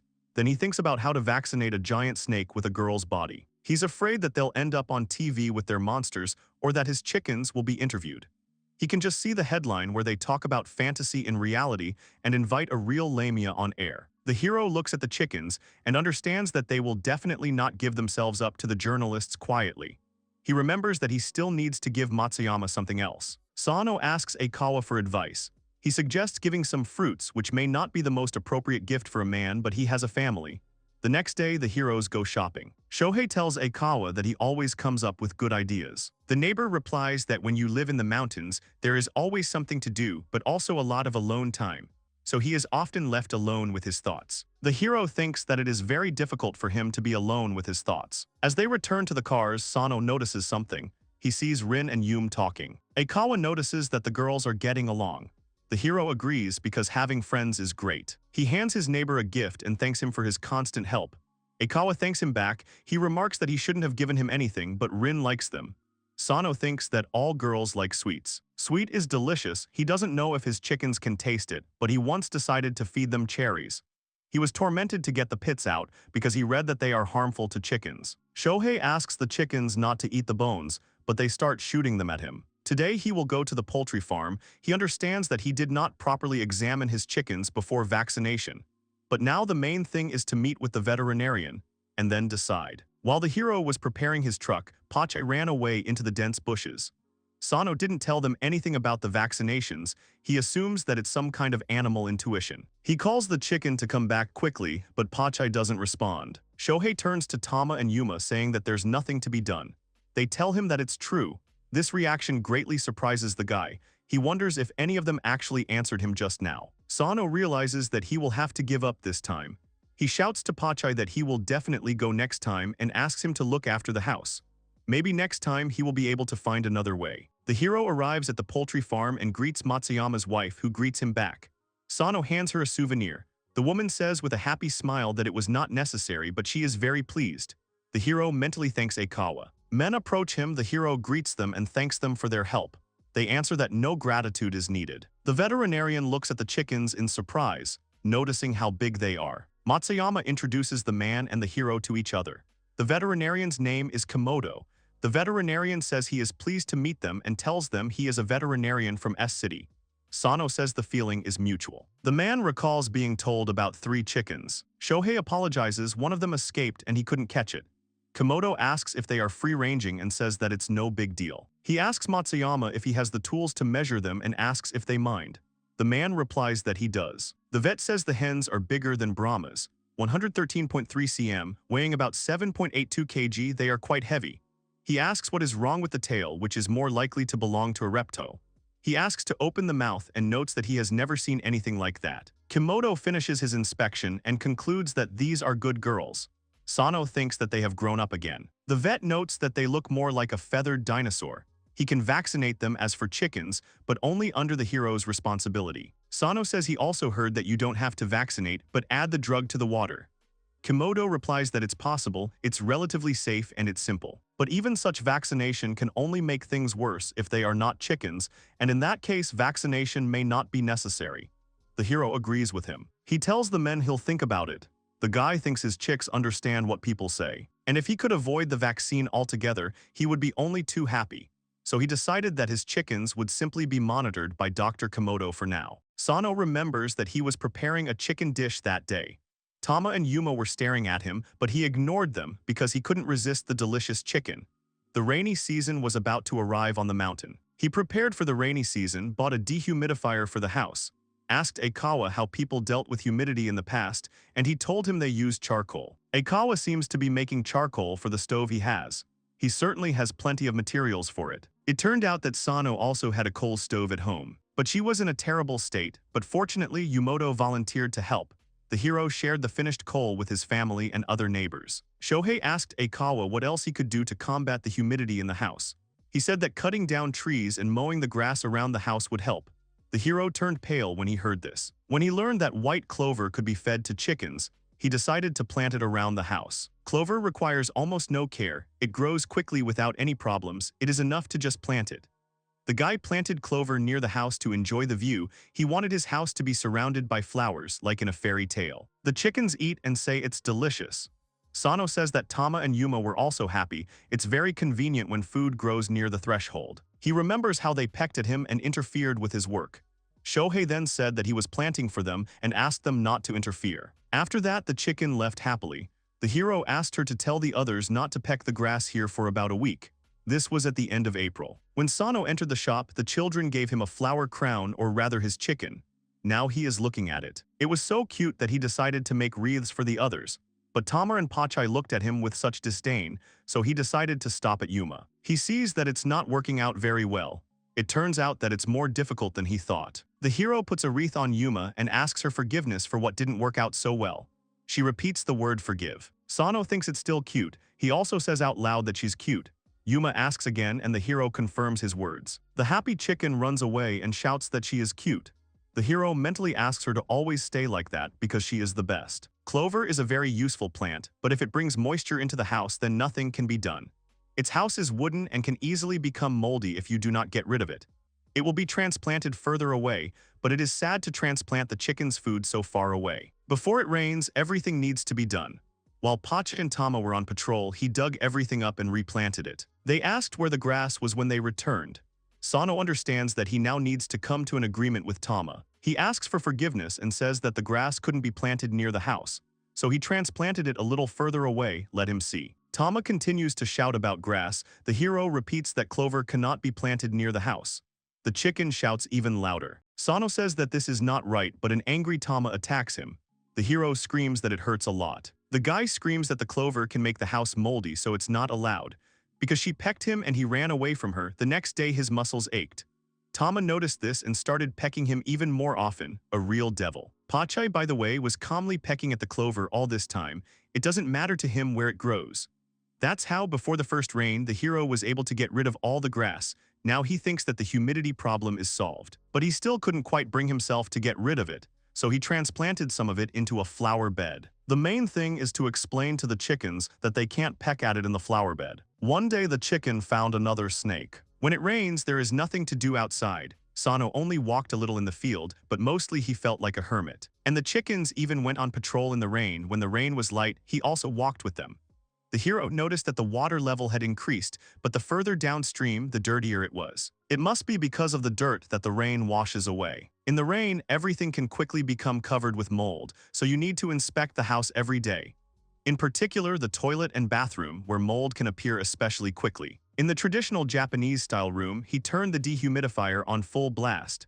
Sano feels like a total recluse. When he looked into the refrigerator, he saw that the meat was gone. He remembers that in exchange for coal, he was given a lot of vegetables, but his body requires meat. The guy turns to Yuma and says that he doesn't even have any eggs. It must be too early for them to lay eggs, as they might still be fertilized, and he doesn't want to eat fertilized eggs. The hero understands that he needs to go shopping. Yuma follows him. Here he remembers snakes, perhaps because of the rain they began to appear more often. Moreover, Pochi caught not only vipers but also a tiger snake. When he allowed him to eat it, he did it with joy. Tiger snakes are also poisonous, so he didn't even think if he would be okay, and when he realized it was too late. Sano was watching him in case he suddenly felt sick, but he felt fine just like a chicken Terminator. The hero called Yumoto and told him that he had accumulated some vipers. The man asks him to bring them as his things had just arrived. The guy thanks him and agrees. Then the man remembers something. He says he has a question about Sano's chickens, so he asks to bring at least one. Shohei asks what the question is. Yumoto replies that they will talk when the hero arrives. It is not a scary conversation, so there is no need to worry. The hero says that if they want to show them on TV, he will refuse right away. The man laughs. If he wanted that, why would he ask to bring only one? The man asks to bring the one who understands speech well. Sano agrees. The hero washes the chickens and says that the old man wanted to talk to them about something. Pochi responds. The guy thinks that he knew it. His reliable Pochi will definitely respond. He then turns to Tama, but she turns away. Sano decides that she will then watch the house. The hero wonders out loud what Yumoto wanted to talk to them about, but he can't find the answer. Pochi looks at him with a look as if he's a fool for not asking what the man wanted to talk about. Sano arrives in the village. He greets Yumoto's wife. She is happy that Pochi and Yuma have arrived too. The boy is surprised that they behave quietly with Granny. The woman shows his things. The hero thanks her and gives her some fruit as a gift. She asks if he's sure he's really going to ruin her figure with sweets. The guy chuckles and says it's to thank them for taking care of him. He thinks Aikawa really knows his way around gifts. The woman replies that it wasn't worth it and asks Pochi and Yuma if they want something sweet. Yumoto is glad that the hero brought so many snakes. Has his mountain really become a breeding ground for vipers? He thanks his chickens. Sano replies that the snakes will most likely not show up again. The man happily takes the bottles and says that at this rate, the vipers won't come out for 6 months. The hero assumes that Yumoto probably already has a lot of snakesake. He is already afraid of what will happen in a year. The man offers him to try the fruits of his labor, but the hero refuses because he still needs to get home. In some places on the mountain road, there are only small curbs. If the steering wheel wobbles, you can fly off. Yumoto agrees that if something happens to Sano, he won't even leave children behind. The hero reminds him that the man wanted to talk about something. He also remembers the purpose of the meeting. Most of the people in this village work in the rice fields. It is a mountain village, which means they have different animals as neighbors, and this year there are especially many tiger snakes. They rarely bite humans, but their venom is stronger than that of a viper. Yumoto says that 2 have already been bitten, one of whom ended up in the hospital, so anyone working in the fields is in danger. Shohei says that it's terrible. He remembers that Pochi caught one the other day. The man is happy that the guy's chickens are catching them. He says that normally he wouldn't worry, but tiger snakes are seen almost every day now, so they need the chickens' help. The more snakes, the less frogs, and if there are fewer frogs, there will be a problem. Does the hero know which one? Sano assumes that there will be more insects. This is the correct answer. The balance of the ecosystem will be disturbed in this case. Shohei realizes that this was the reason for the meeting. Yumoto turns to Pochi and Yuma, asking if they can find red snakes with black spots. These are tiger snakes and the village has a problem with them. Pochi responds. The man replies that he understands everything. They will help them a lot if they can catch these snakes. Pochi already begins to stomp militantly, but the hero stops him. He shouts that this should not be done today. They will come for this another day. Yumoto notices that Sano has very warlike chickens. The old man will contact Shohei when he needs help. Pochi was going to start today, but the guy stopped him, so on the way back he kept pecking at his master. Yuma didn't even think about helping at that moment. Yumoto told the chickens about snakes. They recognized the viper and the tiger snake, but did not understand the name of the third species. Already from home, Sano calls Aikawa and tells him about the snakes, and that the villagers asked his chickens to go hunting. The hero asks the guy if he knows the reason for the appearance of so many snakes. The neighbor is surprised that the guy did not watch the news. They were talking about snakes and other pests. In a town beyond the mountains, there was a large house. Its owner worked as an exterminator, but apparently died last year. It turned out later that he kept snakes as a hobby. Many of them were poisonous, and his sons didn't know what to do with them, so they released them into the mountains. The late owner is probably spinning in his grave. Who would have thought that his sons would do such stupid things? They could have told the pet shop owner, but it was too late. According to the sons, they did not know that the snakes were poisonous. Sano realizes that's why there are so many snakes. Aikawa says that's entirely possible. The news didn't say where exactly they released the snakes. But the guy is sure that this is due to the increase in the population of tiger snakes. The deceased owner kept quite a lot of them. Now the hero understands exactly why there are so many snakes in this area. He asks if the villagers know about it. Aikawa doubts it, since the incident did not attract much attention. It was mentioned in the news only once, only by chance could it be seen or not paid attention to. All because of this, who would have thought? Osset says that in fact, Rin just caught a habu. The hero shouts if he heard correctly. Sano remembers that it is a poisonous snake that only lives in Okinawa. It definitely shouldn't be here. He says with horror that Aikawa is definitely not mistaken. Aikawa says that now, fortunately, Rin and Ten are catching them, so he doesn't think the habu will go to the village. The hero thanks him and promises to tell Yumoto. First, the boy asks the old man if he saw the news, to which he replies that he saw nothing. The man says that if there are only tiger snakes, then fine, but habu is very dangerous. When there is a chance, he asks to bring chickens. The hero agrees. Yumoto adds that if it really is the real hubk, he would like to take a look at it if it's not too much trouble. Sano promises to pass the request on to Aikawa. The hero sighs heavily. He didn't even know that this was possible. Yuma comes to calm him down. The guy thinks that zoo therapy works. The guy says out loud that Yuma is a good boy. They start hugging. Sano thanks her and she repeats the words. This makes Sano laugh because he is the one who should be speaking. Mia is very scared by the presence of the habu. The hero replies that this snake was found in the West. He knows that Tatsuki would have handled it without any problems, but he should have at least warned him. Strange sounds are heard from the phone. The hero calls the girl. But then Yuma takes his phone. The guy runs after her. He yells that she might break the screen and then asks why she did that. Sano checks the screen and says that you can't carry a smartphone like that. The chicken doesn't listen and asks for a hug. The hero says that he is still angry, but this attitude softens him and he quietly asks her not to do it again. Shohei pets Yuma and tells her that he will call Katsuragi again, so she shouldn't interfere.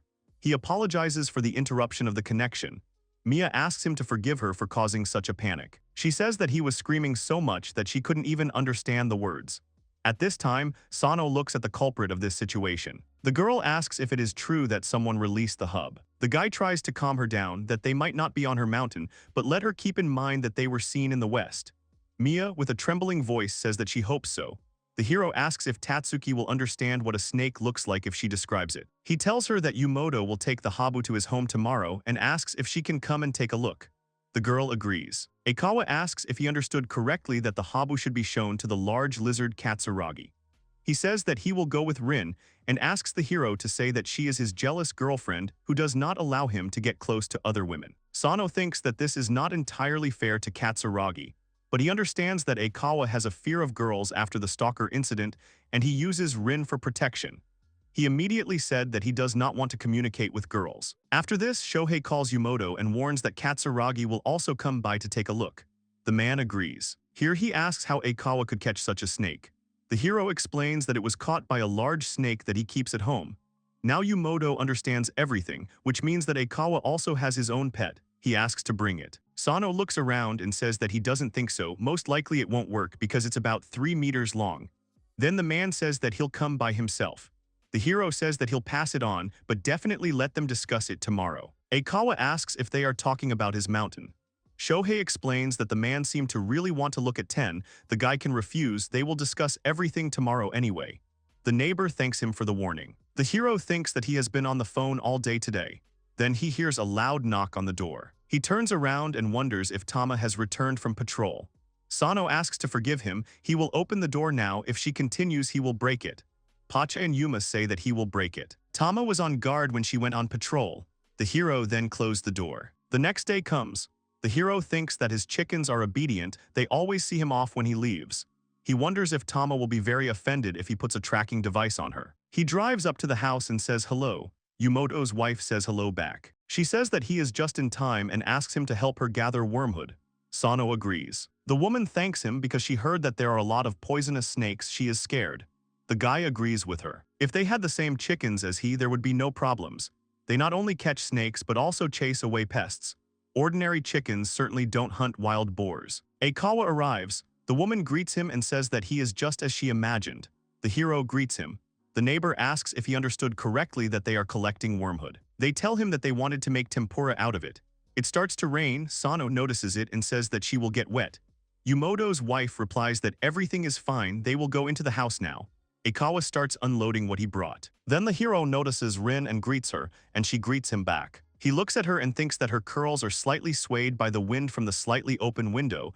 Few can compare with her beauty. If her voice sounded calmer, it would be even more perfect. Then Yum starts pecking at him. He doesn't understand why. Aikawa shows the habu. Sano notices that it is big. The neighbor tells that it is about 2 meters long. Rin brought it to him, and he did not even know where and how to keep it. The woman says she wouldn't want to find such a horror in her home. Yumoto enters the room and thanks them for coming. Yukawa greets them back. I ask the hero if I should get him something to drink. He agrees. The man notices the snake and says that it is huge. At this time, Aikawa feels unwell. Sano tries to calm him down. Mia comes in and apologizes for being late. However, she gets very scared when she sees Aikawa. The hero looks at him and thinks that he is taller. Then why is he hiding like that? Shohei introduces them to each other. They say that they are glad to meet each other. Tatsuki gets out of the car. The hero greets him too. Then the lizard notices Rin. Sano looks at all the pets and thinks that this is just a gathering of all the monsters. However, maybe it's too early for that. He has a bad feeling. The heroes sit down at the table. Shohei notices that bamboo shoots are still being collected. The atmosphere in the room is oppressive. Sano knows that Katsuragi is only afraid of her boyfriend because she was subjected to domestic violence, but Aikawa is afraid of every woman because of the stalker situation. Yumoto tells Aikawa that he definitely brought the habu. Mia gets very scared. The man says that his father did not exterminate them for this reason, so that they would return like this. He asks if he can keep it as evidence. Aikawa agrees, but he can't believe that someone would keep such a snake in their home as a pet. Yumoto explains that you need permission to keep poisonous snakes. Most likely the previous owner just took it for himself when he was working. The guys are surprised by such a stupid decision. There is no denying the possibility that he kept other poisonous snakes. I think the news said they were going to catch them. By the time the police react, it may be too late, so for now they are basically alone. They will figure it out eventually. Yumoto thanks Pochi, who has already set to work and caught a tiger snake. The man's wife calls the chicken clever since he actually caught it. However, the snake is too big to fit in the bottle, so she will go for tempura. The hero is frightened by such determination. Chickens think of an interesting way to catch snakes. Aikawa thanks for the food. Everything was very tasty. He says that he can't keep his girlfriend waiting, so he asks her to get something to snack on. The woman remembers that his girlfriend is still sitting in the car, so she really needs to give her something. She gives him a present and suggests inviting her to the house next time. The guy thanks her and promises to give it to her. Yumoto asks to bring the snake that Aikawa keeps next time. The guy replies that Ten is not always at home, so he is not sure he can bring him. The man is surprised that the snake is free-ranging. Aikawa reassures him that this is not true. He was simply given a large area on the property. He promises to bring it next time if they agree on a meeting in advance. Yumoto hopes that they will see each other when the rainy season ends, whether Shohei will come. The hero promises to come and bring crayfish. Everyone agrees. The man asks to speak if something happens to Aikawa. The guy agrees and says that if the man wants to come by, he can contact through Sano. Yumoto happily agrees. The hero notices Rin's gaze. He waves to her and she waves back. They leave when Mia comes out of the house. Sano asks if Katsuragi is going home. The embarrassed girl says that it's about time and adds that Aikawa, it turns out, has a girlfriend. Shohei confirms this, and she was the one sitting in the passenger seat. Mia says that, given her past experiences, she thinks it would be better for them to spend less time with Aikawa. She thinks that he clearly didn't like her. Mia thanks the hero for today and says goodbye to him. Sano replies that it's nothing. He thinks that he likes being an ordinary person much better who is not analyzed so deeply. The girl leaves. The hero hugs Yuma and thanks her for everything. He then notices that Pochi seems to be taking things seriously. At this time, she runs out with a new snake. Grandpa didn't care, he was as happy as a child, but Sano had to catch Pochi. Naturally, he pecked him a bunch of times, and now he smelled like snakes a mile away, which made it doubly offensive to get hit. Yumoto says that they will have a meeting tonight. He promises to show that he caught Pochi, and then they will make a decision. Shohei yells at Pochi to stop, they're going home. It just needs a little washing. When they get into the car, the hero notices that Pochi's beak stinks. She starts swearing in response.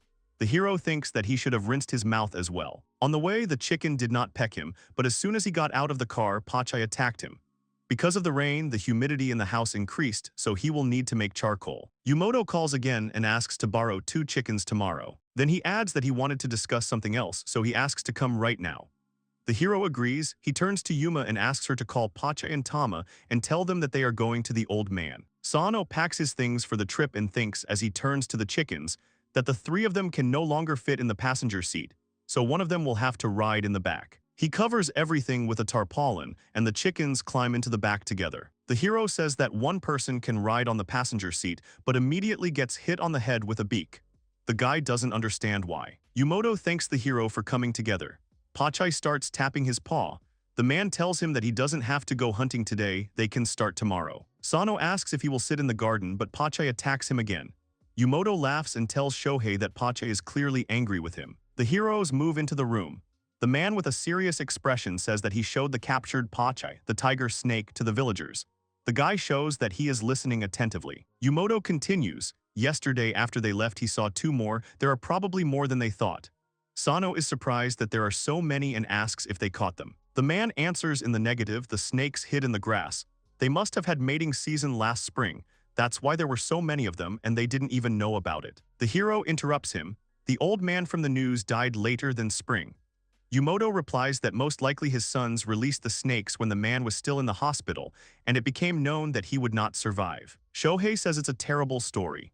The man agrees and suggests getting back to their topic. Tiger snakes mate before hibernation in winter and give birth in summer. Sometimes they mate after hibernation. The hero understands that, in other words, they are doing this now. Yumoto confirms this assumption. If there are even more snakes, then there will be even more problems. The man bows and says that's why they need Sano's 2 chickens. He asks to let them stay with them for a while. Naturally, they will pay them. The hero says that he doesn't need money. Yumoto interrupts him, that won't do. He asks not to say that. The hero needs to understand that his chickens are very important for his life in the mountains, and now 2 of them will not be at his home. This means that the hero himself or his grief may be harmed, so he is paid for the possible inconvenience. The man asks to take this seriously. Sano hesitantly agrees with him. Yumoto turns to Pochi and says that Saturday and Sunday are their days off, so they should start tomorrow. The chicken agrees. The hero thinks that Tama and Pochi will work from tomorrow. Sano gives the chickens instructions on who can be touched and who cannot. Yumoto asks the guy to come and pick them up for the weekend later. He calls Pochi and Tama, promising to explain everything to them later. Sano shouts that he's going home. The man turns around and says goodbye, telling him to call if he needs anything. The chickens leave with him. Shohei gets angry and says to himself that they can take the chickens, he doesn't need them at home anyway. On the way he stops at a store. They thank him for his purchase. The guy tells them that he bought himself some tofu to fry at home. Fry it with vegetables, but the chickens should like it too. It's a great dietary product that goes well with oatmeal cookies. The hero returns home and tells Yuma about it. She runs to meet him. Sano shows her the bag and tells her that he bought some goodies. Yuma happily shouts that he has arrived. She waves her tail wildly. Shohei strokes her head and thinks that when she is happy, her tail turns into a deadly weapon. He remembers the hens wagging their tails when they brought down the boar. It was during the Golden Week when they weren't that big. They grew very quickly, but now he's come to terms with that. The hero looks around the garden and thinks that during the rainy season the plants grow quickly. The chickens fight the weeds, but now they will be gone for a while. He hopes that the weeds will not have time to grow too much. During the days they went to the river with Yuma, then rested at home. Already in the evening, he remembers and tells her that today Pochi and Tama will not be there. Then they started taking a bath. Sano thinks that if they get bigger, they won't fit into one bath anymore and they need to buy more towels. Shohei notices that it is quiet, so quiet. Already in bed, he counts on his fingers that today is Wednesday, and he needs to go for them on Saturday. All this time he will be only with Yuma. He thought she would be lonely. The hero was too used to having all 3 of them around. They became like family to him. In fact, Sano didn't want to leave them there, but he couldn't say it so directly. The guy asks Yuma to sleep with him. He falls asleep and thinks that he must be so pathetic right now. Yumoto comes to the hero. He asks to forgive him for coming so suddenly. Sano says that it is nothing, asks if something really happened and offers to go into the house. The man does not agree, he already needs to go. He tells them that they can't sleep. Last night Pochi and Tama were screaming terribly. The hero is surprised by this. He remembers that he heard that when chickens wake up in the middle of the night, they scream very loudly. He's already forgotten what it's like since he hasn't heard them for a long time. Yumoto says that he doesn't care, but the neighbors are already starting to complain. So he came with a request to leave them with the hero for the night, whether he is against it. Shohei says that in general he is not against it and asks if he understood correctly that they will see each other in the morning. The man agrees and asks to forgive him for the request. Sano says it's okay. Yumoto leaves and promises to give the hero some money for gas. The boy tries to refuse, but the man says he won't accept excuses. He should at least get something for his help. Shohei reluctantly agrees. He thinks it's very polite of the old man. He turns to the chickens and asks Pochi and Tam to return before dark. They answer him as they run. The hero thought that they would be exhausted since they hadn't slept well, but they seemed to be full of energy. Then Yumoto returns. He forgot to give him the package of homemade cucumbers. The guy takes it and thanks him. He asks again if the man will arrive around 8 in the morning. He confirms this and apologizes again for the inconvenience. Sano replies that he doesn't mind. The hero looks at the car driving away with a smile. He thinks that nothing terrible will happen. He probably just had a nightmare.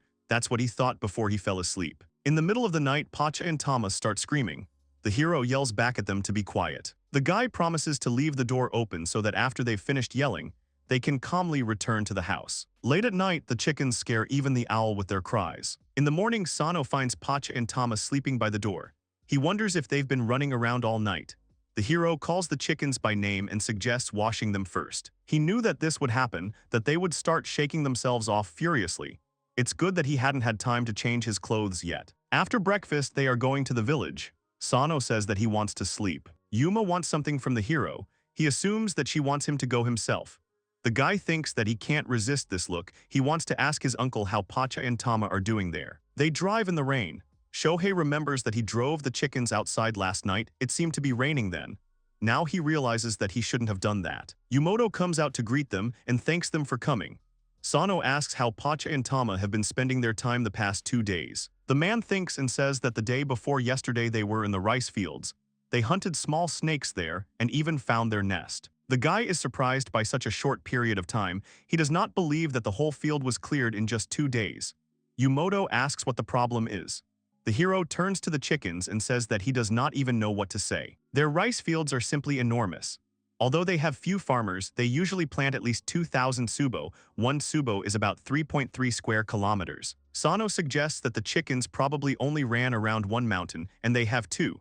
But even so, 1 mountain is about 30,000 tsubo. Chickens run a huge distance during the day. Isn't that enough for them? That's what the boy told the man. He says that for this reason he thinks they need to increase their scope of work. For example, allow them to inspect not 1 house but 5. Or allow them to inspect not only their mountain. Yumoto screams, now he understands. This way the chickens can release their excess energy. However, first it is necessary to discuss this with the neighbors. He suggests talking again in a couple of days, because it will not be possible to implement something like this right away. Sano says that it's nothing, it's his own fault for suggesting it so suddenly. Afterwards, Uncle takes Pochi and Tama to the farm, where work is already waiting for them. Yumoto's wife apologizes for burdening the hero. The guy replies that it's nothing, he himself should have thought of it earlier. The woman is surprised he has become so serious. Then the hero and Yuma leave. Shohei wonders if everything will be okay with her since she accompanies him. She doesn't have time to waste her energy. He says that she doesn't have to be with him all the time. He suggests that she play with the other chickens. When he said this, she pecked him. In the evening, as agreed, Pochi and Tama were brought to Sano. Of course, he was glad that tomorrow they would go deeper into the mountains, but that night he again had a sleepless night. Unfortunately, it was raining again outside and he couldn't get them out. So the boy continued to listen to their screams all night. It was painful. In the morning, Pochi and Tama come out into the street screaming happily. Sano thinks they've been screaming all night. Now that they will be running around the mountains all day, they need to be well fed. He wonders where the chickens get all their strength from. Today it's raining again. The guy hopes that nothing will happen to them. The chickens continue to run and scream. Sano notices that due to the rains, a lot of water has accumulated here. If left as is, mold may appear. Besides, the hero still has many other things to do. He harvests the crop, tastes it, and notes that it is tasty and juicy. The hero offers it to Yuma, who happily agrees and opens her mouth full of teeth. While she is there, Sano only thinks about whether she will bite off his finger. He hopes that this will not happen. During the day, Pochi and Tama walk in the mountains and almost never appear at home. However, the mere thought that they are somewhere nearby makes one feel relieved. Now they are climbing to the top. Shohei is sure that if anything happens, Yuma will protect him, so there is no point in worrying. He understands something here. The hero asks if she really grew up like that for his safety. He can't say that all this doesn't seem as strange to him as Rin's story from the Aikawa family. But in any case, the more it is, the calmer he feels. Sano stretches and takes a deep breath. They've already finished all their work for the day, so why not take a nap after lunch? The hero sees that Yuma still seems to need to get used to her larger size. By nightfall, Pochi and Tama, who had been running all day, returned home dirty. However, thanks to their running through the mountains, he was finally able to get some sleep that day. The chickens are getting bigger. Sunday morning arrives. The hero notices that it looks like the weather will be sunny today. He tells the chickens that the forecast says no rain, but he doesn't finish the sentence because he sees Pochi's gaze. He wonders what that look is. He has some strange feeling. Pochi and Tama went into town as usual, and Yuma just walked around, constantly changing in size. Sano thinks that she was trying to use up her excess energy. In any case, it shouldn't be enough. Since there is no rain expected today, Sano decides to visit the cemetery. After all, if he does not take care of it, the ancestors will be furious. That is why he lives on this mountain. Shohei apologizes for not having visited in a while. The hero finishes cleaning, sits down on the grass and reflects that, if you think about it, it's been a while since he's been here. He recalls that during Abona, there are usually a lot of people at the cemetery. Even at the end of the holiday, he will hardly be able to meet his relatives, which is a pity. If he takes the chickens to the city, the family will be simply shocked. There will probably be no end to the questions. Even if he goes by train, the journey will take 3 hours. There are no options here, and he does not want to be in the car all the time. Tama repeats the last word after him. This greatly surprises Sano. He doesn't believe what he just said. Could Rin's chatter really be true? He asks Tama to answer if he can speak. The chicken repeats the word again. Shohei is happy that he can actually speak and wonders what's wrong with his voice. He runs to hug her out of joy, but he pushes him away and starts pecking. Sano screams that it hurts and asks for forgiveness. He wonders if she thought he was being mean. The hero just wanted to hug her. Evening comes, Shohei suggests going home, then his uncle calls him. The guy answers and asks what happened. Yumoto replies that it's nothing, he just discussed it with the neighbors and they agree to let the chickens explore a large area. He promises to tell him the details tomorrow. Sano thanks him and says goodbye. He thinks that this is all for the best, so they will have somewhere to put their energy. Then comes a message from Aikawa. The neighbor writes that he is going to the city tomorrow and asks if the hero will go with him. He agrees. Sano hopes that tomorrow will be sunny too. Old man Yumoto greeted Shohei and apologized for keeping him busy with work. The hero got out of the car and said that his chickens needed to move anyway, so there was nothing scary about the work. The man noted that they were not just chickens. The young man thinks that this time Pochi and Tama are going hunting. Today they are going around every section of the crop fields. Yumoto says that their eggs are delicious. The guy realized that they were snake eggs. The old man didn't even think that it would be so delicious. You can't tell by looking at it. Shohei thinks that they won't be able to start selling them. The hero summed up that the grandfather wanted to control the number of snakes. He confirmed everything and added that they should not be exterminated completely. He announced their further plan. First, they needed to catch some and then decide whether to release them or not. Shaw was surprised at how well the old man had thought everything out. Grandpa also suggested taking a tiger snake. It has no poison. But they also eat all sorts of rodents, so let these live. But he will not allow poisonous snakes to reproduce. The young man thinks that they have no coexistence with snakes, and all this is only for the convenience of people. But people have power over all circumstances. Shohei said that it was time for him to go. If he was delayed, he would definitely contact. The old man told him to call if anything happened. He ordered Tama and Pochi to obey their uncle, but they turned away from him and did not listen. This outraged the boy. The man laughed and noted the chicken's love for him. The hero thinks that the chickens don't respect him at all. Yuma was sleeping on the car seat next to her. She was leaning against the guy. He hugged her and told her that she was so sweet. Then he patted her on the head and thanked her.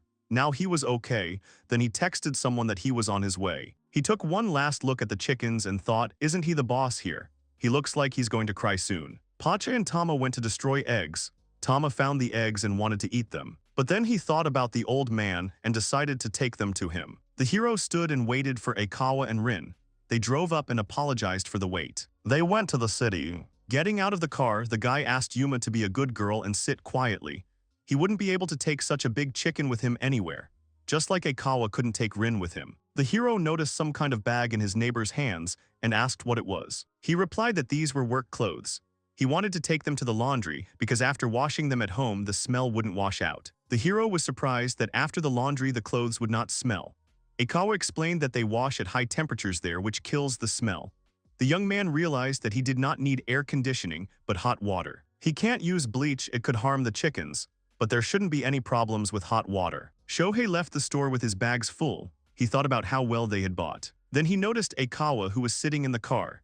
He was surprised that Aikawa had been waiting for him all this time. The man was lying on Rin's shoulder, hiding his face. The hero came over and apologized for the wait. At first, Aikawa simply said the word there. Shohei didn't understand what he was talking about. And then the man said that she was there. He meant the girl who had been stalking him before. The young man was surprised. He realized that this was Aikawa's former stalker. The neighbor thought about what he imagined, but he recognized her by her face and posture. Shohei said that even if it seemed so, he understood his fear and suggested that they go home. However, Aikawa asked him to check who was standing there. The hero agreed, and he himself thinks that the man should discuss all this stalking with some lawyer.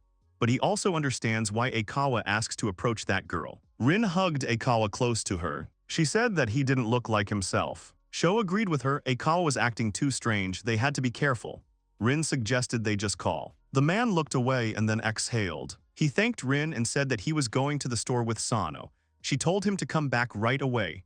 The girl turned to the hero and said that she relied on him. He stroked Yuma's head and said that he would come now. They thought that everything was over, that they would return to the mountains and Aikawa would make a call there. But when they left the store, the heroes were met by a man and a woman. The woman bowed and said that her name was Kano Yuko. Aikawa's face was shocked. The girl introduced herself as Kano Yuko, and she said that she was pleased to meet her. Aikawa stood there shaking. Shohei noticed this and touched his shoulder. He came to and asked the girl to remind him who they were. She replied that she was Kano Sanku's older sister, Ito Sanku. The girl wanted to offer her deepest apologies. The heroes moved to a cafe. The woman asked who was with Mr. Aikawa. He replied that it was his friend. After that incident, it was hard for him to talk to girls her age, so he accompanied him. The man and woman lowered their heads and said that they were very sorry. The man next to Kano is her older brother. There was silence between them. Anyway, the situation is this. Somewhere around the end of last month, that same girl got married, but apparently for the wedding, she was planning to find Aikawa and apologize to him. Unfortunately, she only knew roughly where Aikawa lived, so she couldn't meet him in person. But last month, she thought she met someone who looked like Aikawa, and then asked him to pass on a letter of apology to him through her brother and sister. She actually saw Aikawa last month. Kano says that they have visited this town more than once. This is the third time. If they had not found him within this month, they would have passed the letter through a lawyer. They could have indeed handed it over through a lawyer, but then they were unsure whether Aikawa would accept it. He exhaled and said that he wouldn't accept it. He didn't need her apology. It would be enough for him if they just didn't contact him. The brother and sister were truly terribly sorry. The man said that he didn't need an apology from them. He asked them to tell him that he was glad that she got married. Kano thanked the guy. Shohei thinks that this is a very strange story. The criminal quietly got married, and Aikawa was left to live with the fear of women. At such moments, you understand that it is better to hurt than to be hurt yourself. The hero said goodbye to his stalker's family members. Aikawa felt relieved as he watched them go. Now he doesn't have to worry about stalking. However, this does not mean that his rhinestones are over. He is still afraid of girls. Shohei suggested that it was psychosomatic and suggested that he help. He replied that it was not worth doing because he was already causing him so many problems. Aikawa said that it was probably time to go back. The hero asked if he was sure. The young man himself wasn't sure. They could be being followed. What if these people had lied to them? Then Sano remembered that he needed to put the groceries in the freezer, and they went to the cars. Rin looked at the guys angrily and said that he was late. Aikawa began to apologize and justify himself. The girl said that she was angry. Shohei he tensed up, looking at his neighbor, and turned to Yuma. He apologized for being late. She turned away from him, demonstratively offended. The boy began to apologize and say that he had to accompany Aikawa. He couldn't just leave him. The chicken repeated the words that he could not do it. The young man hugged the animal and thanked her for worrying about him. Just in case, they rode a few laps before returning to the village. Aikawa immediately called the lawyer and asked for confirmation of the whole story. The man said that he would get an answer by nightfall. The neighbor knew it was connected with her. Shohei noted that it was good that they had not met, but if she had approached Aikawa, everything would have been much worse. The man thanked Sano for today. He said that he was just sitting next to him. Aikawa explained that he felt much calmer with him. Without him, he would have run away like a coward. Sano feels like he should have tried to convince her, but then Aikawa would never know the truth. When they left, the hero apologized to Yuma. She was probably tired of sitting in the car all day. Arriving home, the chicken got out of the car and said that she was tired. The guy thanked her. She started walking around and stretching. Shohei turned to her and said that he would step aside. The chicken pecked him. Yumoto brought the chickens and praised them for their good work. The young man was glad that Tama and Pochi at least stretched their legs, but Yuma had to sit all day. The old man said goodbye to the guy and handed him some kind of package. This time it's tangerines in a can. Chickens will eat tangerines, of course. but they're candied and the hero doesn't want to deal with cavities later. The chickens hadn't even made any noise last night, but he'd kept his eyes peeled anyway. And even if they'd started strutting, there was nothing he could do. If it hadn't been for the rain, he'd have sent them outside to fight. Aikawa during the nights. That stalker actually got married last month and now lives far away from here. Since Aikawa wants to be left alone, he told the lawyer that he won't accept the letter. The neighbor said that he felt relieved. Shohei listened and said nothing. He thought that Aikawa didn't want to see her face or have anything to do with her. The hero didn't want to pry into other people's business, but he didn't understand him. But he is not Aikawa either. He has the right to decide for himself what to do. Watching Pochi and Yuma, Uncle says that they are scurrying along well. But last week they were barely moving. Then he asked how last night went. The hero answered that they had a good night's sleep. True, he doesn't know what will happen today. The old man told him that the chickens helped him a lot. They found 3 snakes just yesterday. They found vipers, poisonous snakes. Life in the village is also a kind of survival. The old man said that they had caught them from 6 whole fields. He thinks that there is no need to go around them anymore, they won't catch anyone. The hero asked if the collector of poisonous snakes had any imported from abroad. He answered that it looked like he had, and how did he get them anyway? But since they are dangerous, you can't just let them out. You can keep these snakes if you fill out some paperwork. Grandpa heard that someone was bitten recently. People say it's a viper. They bite someone once a year, so he wouldn't pay attention to it. The main thing is that there aren't any non-native snakes. Here the hero thought that he should warn his chickens. He told them that if they found a strange snake, they should bring them. They understood the owner and dispersed. The hero left the chickens and wished the old man good luck. Shohei realizes that Tama doesn't want to go with him and pecks him in the back. Aikawa invited him to visit him. Then the hero asked Tama if she would go with him, but she did not answer. He wanted to make fun of her, but she began to peck. Still, Tama does not like Rin and Ten. And while they were arguing, it started to rain. It rains a lot lately. The hero would be happy to walk around the area, but the ground gets wet because of him, so he doesn't do it. But Tama will go on patrol. The mud doesn't bother her. Shaw decided to check how many abandoned houses there were in the area. Without people, the house was falling apart. It would be a good idea to tear it down before the rainy season. But this also requires money. He thinks about talking to the headman about it later. The hero turned to Tama and said that he would go and look at this house. And the chicken itself could walk around the area for now. She didn't answer. Sano thanked her. And he thought that although she was being mean, she was actually kind. Is she really a tsundere? After these words, Tama began to peck the hero in the back. He did not understand how she knew what a tsundere was. While inspecting the house, the hero received a message from Katsuragi.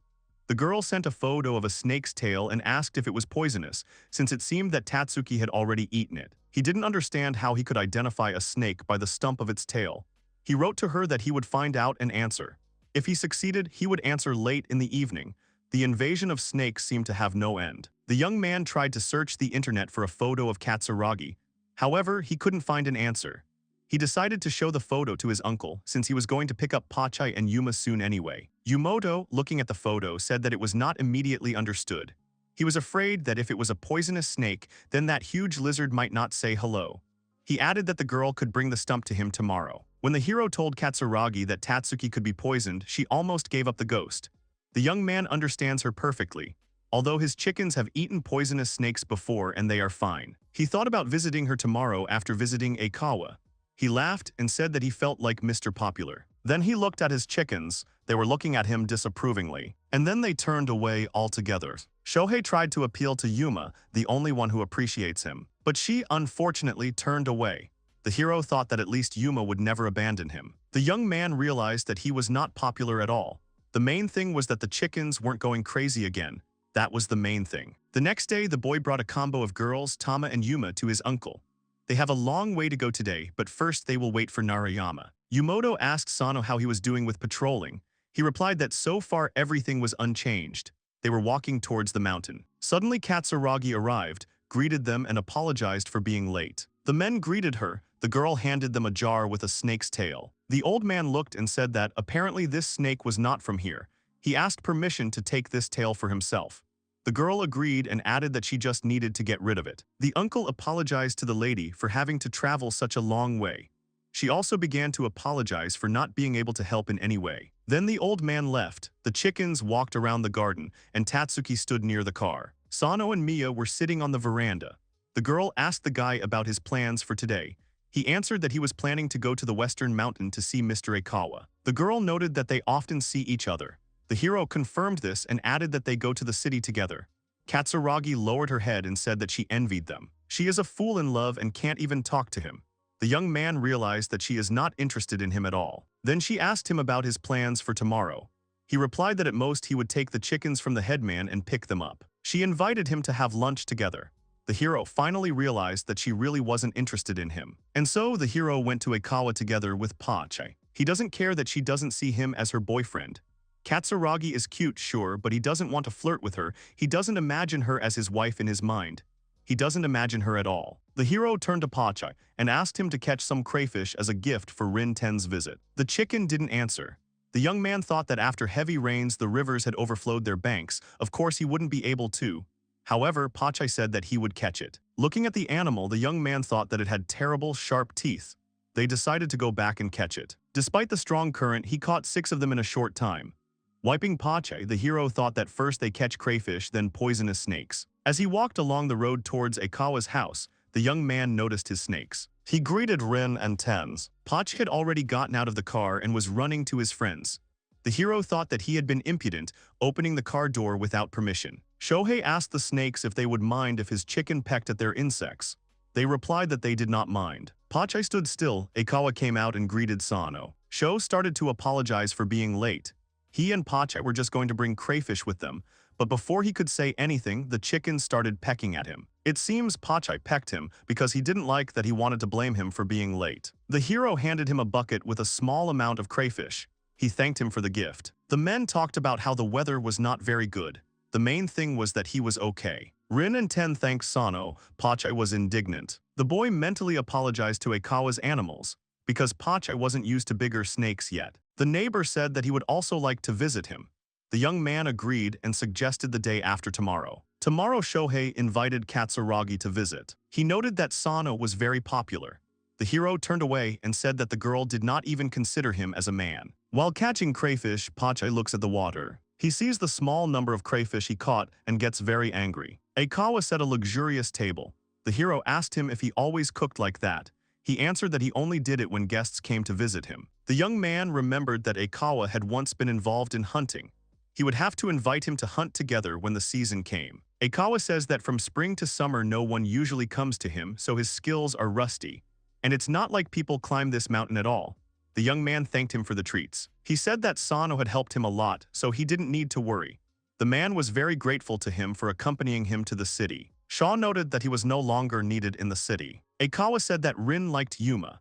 Shohei realized that they had become friends while waiting for them in the car in the city. They were probably discussing their interracial girl talk. The young man is glad that this whole story is over. Aikawa agreed now he can live peacefully, and he has plenty of time in the day. Sano noted that they have empty houses lying around here, and the animals need to be taken to the vet to get vaccinated. Aikawa said that their case is special. These are the animals. The heroes had a good talk. They just didn't talk about his depressive thoughts about Katsuragi. He had already forgotten about her on the way to Aikawa. The hero took his Tama and Yuma from their grandfather. They spent 2 whole days clearing rice fields of poisonous snakes. If there are no snakes, great, but if there are, the chickens will simply eat them. They don't just exterminate the bastards, they also save someone's life. Or something like that. Tomorrow, Pochi and Tama will go out on reconnaissance. Today, Yuma and he went to Katsuragi. The sky was covered with leaden clouds. It seems that she specifically hires villagers to clean up her mountain. Katsuragi met her neighbor and thanked him for coming. She had a basket of peas in her hands. Sano greeted Tatsuki and went to help Katsuragi. Mia thanked the guy and said that she would now make them some tea. He was sitting on the veranda. Yuma came up to him. The hero told her that she could go play. She bowed her head and looked at him. He stroked her head. Every day he and Yuma washed themselves every day. Now her feathers are so clean. But Pochi and Tama are not dirty either. They clean their feathers with sand or water. But if they get dirty, he'll wash them. The guy wondered if they even needed to wash so often. They didn't seem to complain, so everything was fine. Katsuragi came and apologized for the wait. The guy thanked her and treated her to rice cookies. Mia thanked him and added that she would go and cook some food and asked the guy to wait. Yuma and Shohei were sitting on the veranda. They were enjoying the Japanese summer. Katsuragi returned and apologized for being late. She had prepared a cold soup that would be perfect in the heat. The guy started eating, it was very tasty, the girl was happy about it. Mia offered the hero some green pepper, he agreed. Mia asked about that snake tail. The hero answered that nothing was clear yet. The girl hopes that it is an ordinary snake. They sat in silence. Katsuragi was treating Yuma to something. The girl said that she had been living here for more than 2 years. But she only met Aikawa recently. She heard a lot about him, but she didn't expect him to be such a handsome guy. The hero understands her. He thinks that if she asked him to help them get closer, he would refuse. Despite the fact that the stalker problem is solved, Aikawa is still afraid to talk to the girl. Mia asked the guy if he also thought Aikawa was handsome. The young man thought that something was wrong with him and replied that he looked like an idol. Mia agreed with him and started talking about how her heart beats so fast when they are together. You can't be such a girl who falls in love, but he has such a pretty face. She is here to get rid of her silliness. That's why she wants to protect her friendship with Aikawa. Yuma and Sano are shocked. They do not understand what the girl is talking about. She asks him not to misunderstand her. She is not a yaoi girl. She would just be happy if they were friends. Man, friendship is wonderful. Shohei doesn't understand what she's talking about. He said that they visit each other. She asked the guy to tell her what they were talking about. Probably something interesting. The young man remembered that not long ago he had stayed the night at his place. The girl was waiting for details. She was approaching the guy. She came as close to him as possible and asked about the fact that they had gone to the city together. In a sense, the hero is even afraid for Katsuragi, but the main thing is that she is cheerful. During their conversation, she did not interrupt him even once. He told her that when he was at Aikawa's for the night, he got terribly drunk and therefore does not remember much, but even this story delighted the girl. When the hero left, the girl waved after him and thanked him for coming. The young man drove and thought about what the word yaoi girl means. He brought home a lot of green pepper. That's how much she grows. Shohei was tired. Aikawa wrote to him and asked if he could come to him tomorrow. Besides taking and bringing chickens, the hero had no other business, so he agreed. Aikawa is coming to visit them tomorrow, so he decided to buy some groceries in the village and also take Pochi and Tama to work. The young man thinks that he needs to treat Aikawa to something tasty and not just meat. As a neighbor, he won't set the table, but he can handle it with regular dishes. He immediately got a call from a poultry farm asking if he wanted to try their new meat. They wanted him to cook the chicken at home. The woman asked the guy if he had had lunch. He answered that he had, and then he thought that he should have been patient and eaten at their place. The guy was given a whole chicken. Inside the chicken were rice, jujube berries, chestnuts, and other ingredients for soup. The husband asked his wife what all this was for. She replied that it was for the Korean dish samgyeopsal. The guy was surprised and asked about the price. The man said that he was just a review. The hero noted that such a thing would cost 1,000 yen. The woman told the young man not to worry. This was an unusual chicken, and the opinion of a young man like him was oh so important to them. Shaw thinks that next time he should bring a treat with him. He was given a piece of paper with a recipe, after which he looked into the grocery store and went to his uncle. The children were surprised to see a huge chicken. Sano asked them not to scream, otherwise she would peck them. The boys asked permission to touch her. The guy allowed it but asked to be more gentle with her. The children were of course surprised by Yuma's size, but they didn't turn their noses up at him. Apparently, both adults and children are tolerant in this village. Shohei came to pick up Pochi and Tama. He praised them for their good work. The old man greeted the boy. He asked permission to take some vegetables from him. Yumoto gave the go-ahead and told him that the chickens had found 3 eastern copperheads today, so he could take as many vegetables as he wanted. Sano was surprised by the number of pests. The man gave the hero a huge basket of vegetables. Shaw thought that now he would definitely have to cook. He asked his aunt to teach him how to cook. He said he had a lot of green peppers at home, and his aunt shared a Chinese recipe with him.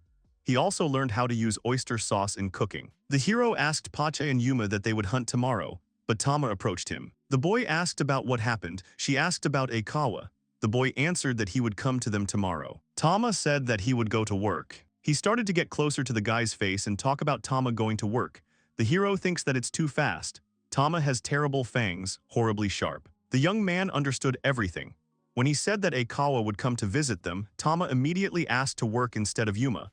That's how much she disliked Rin. He asked Tama if she really didn't want Rin to come visit them.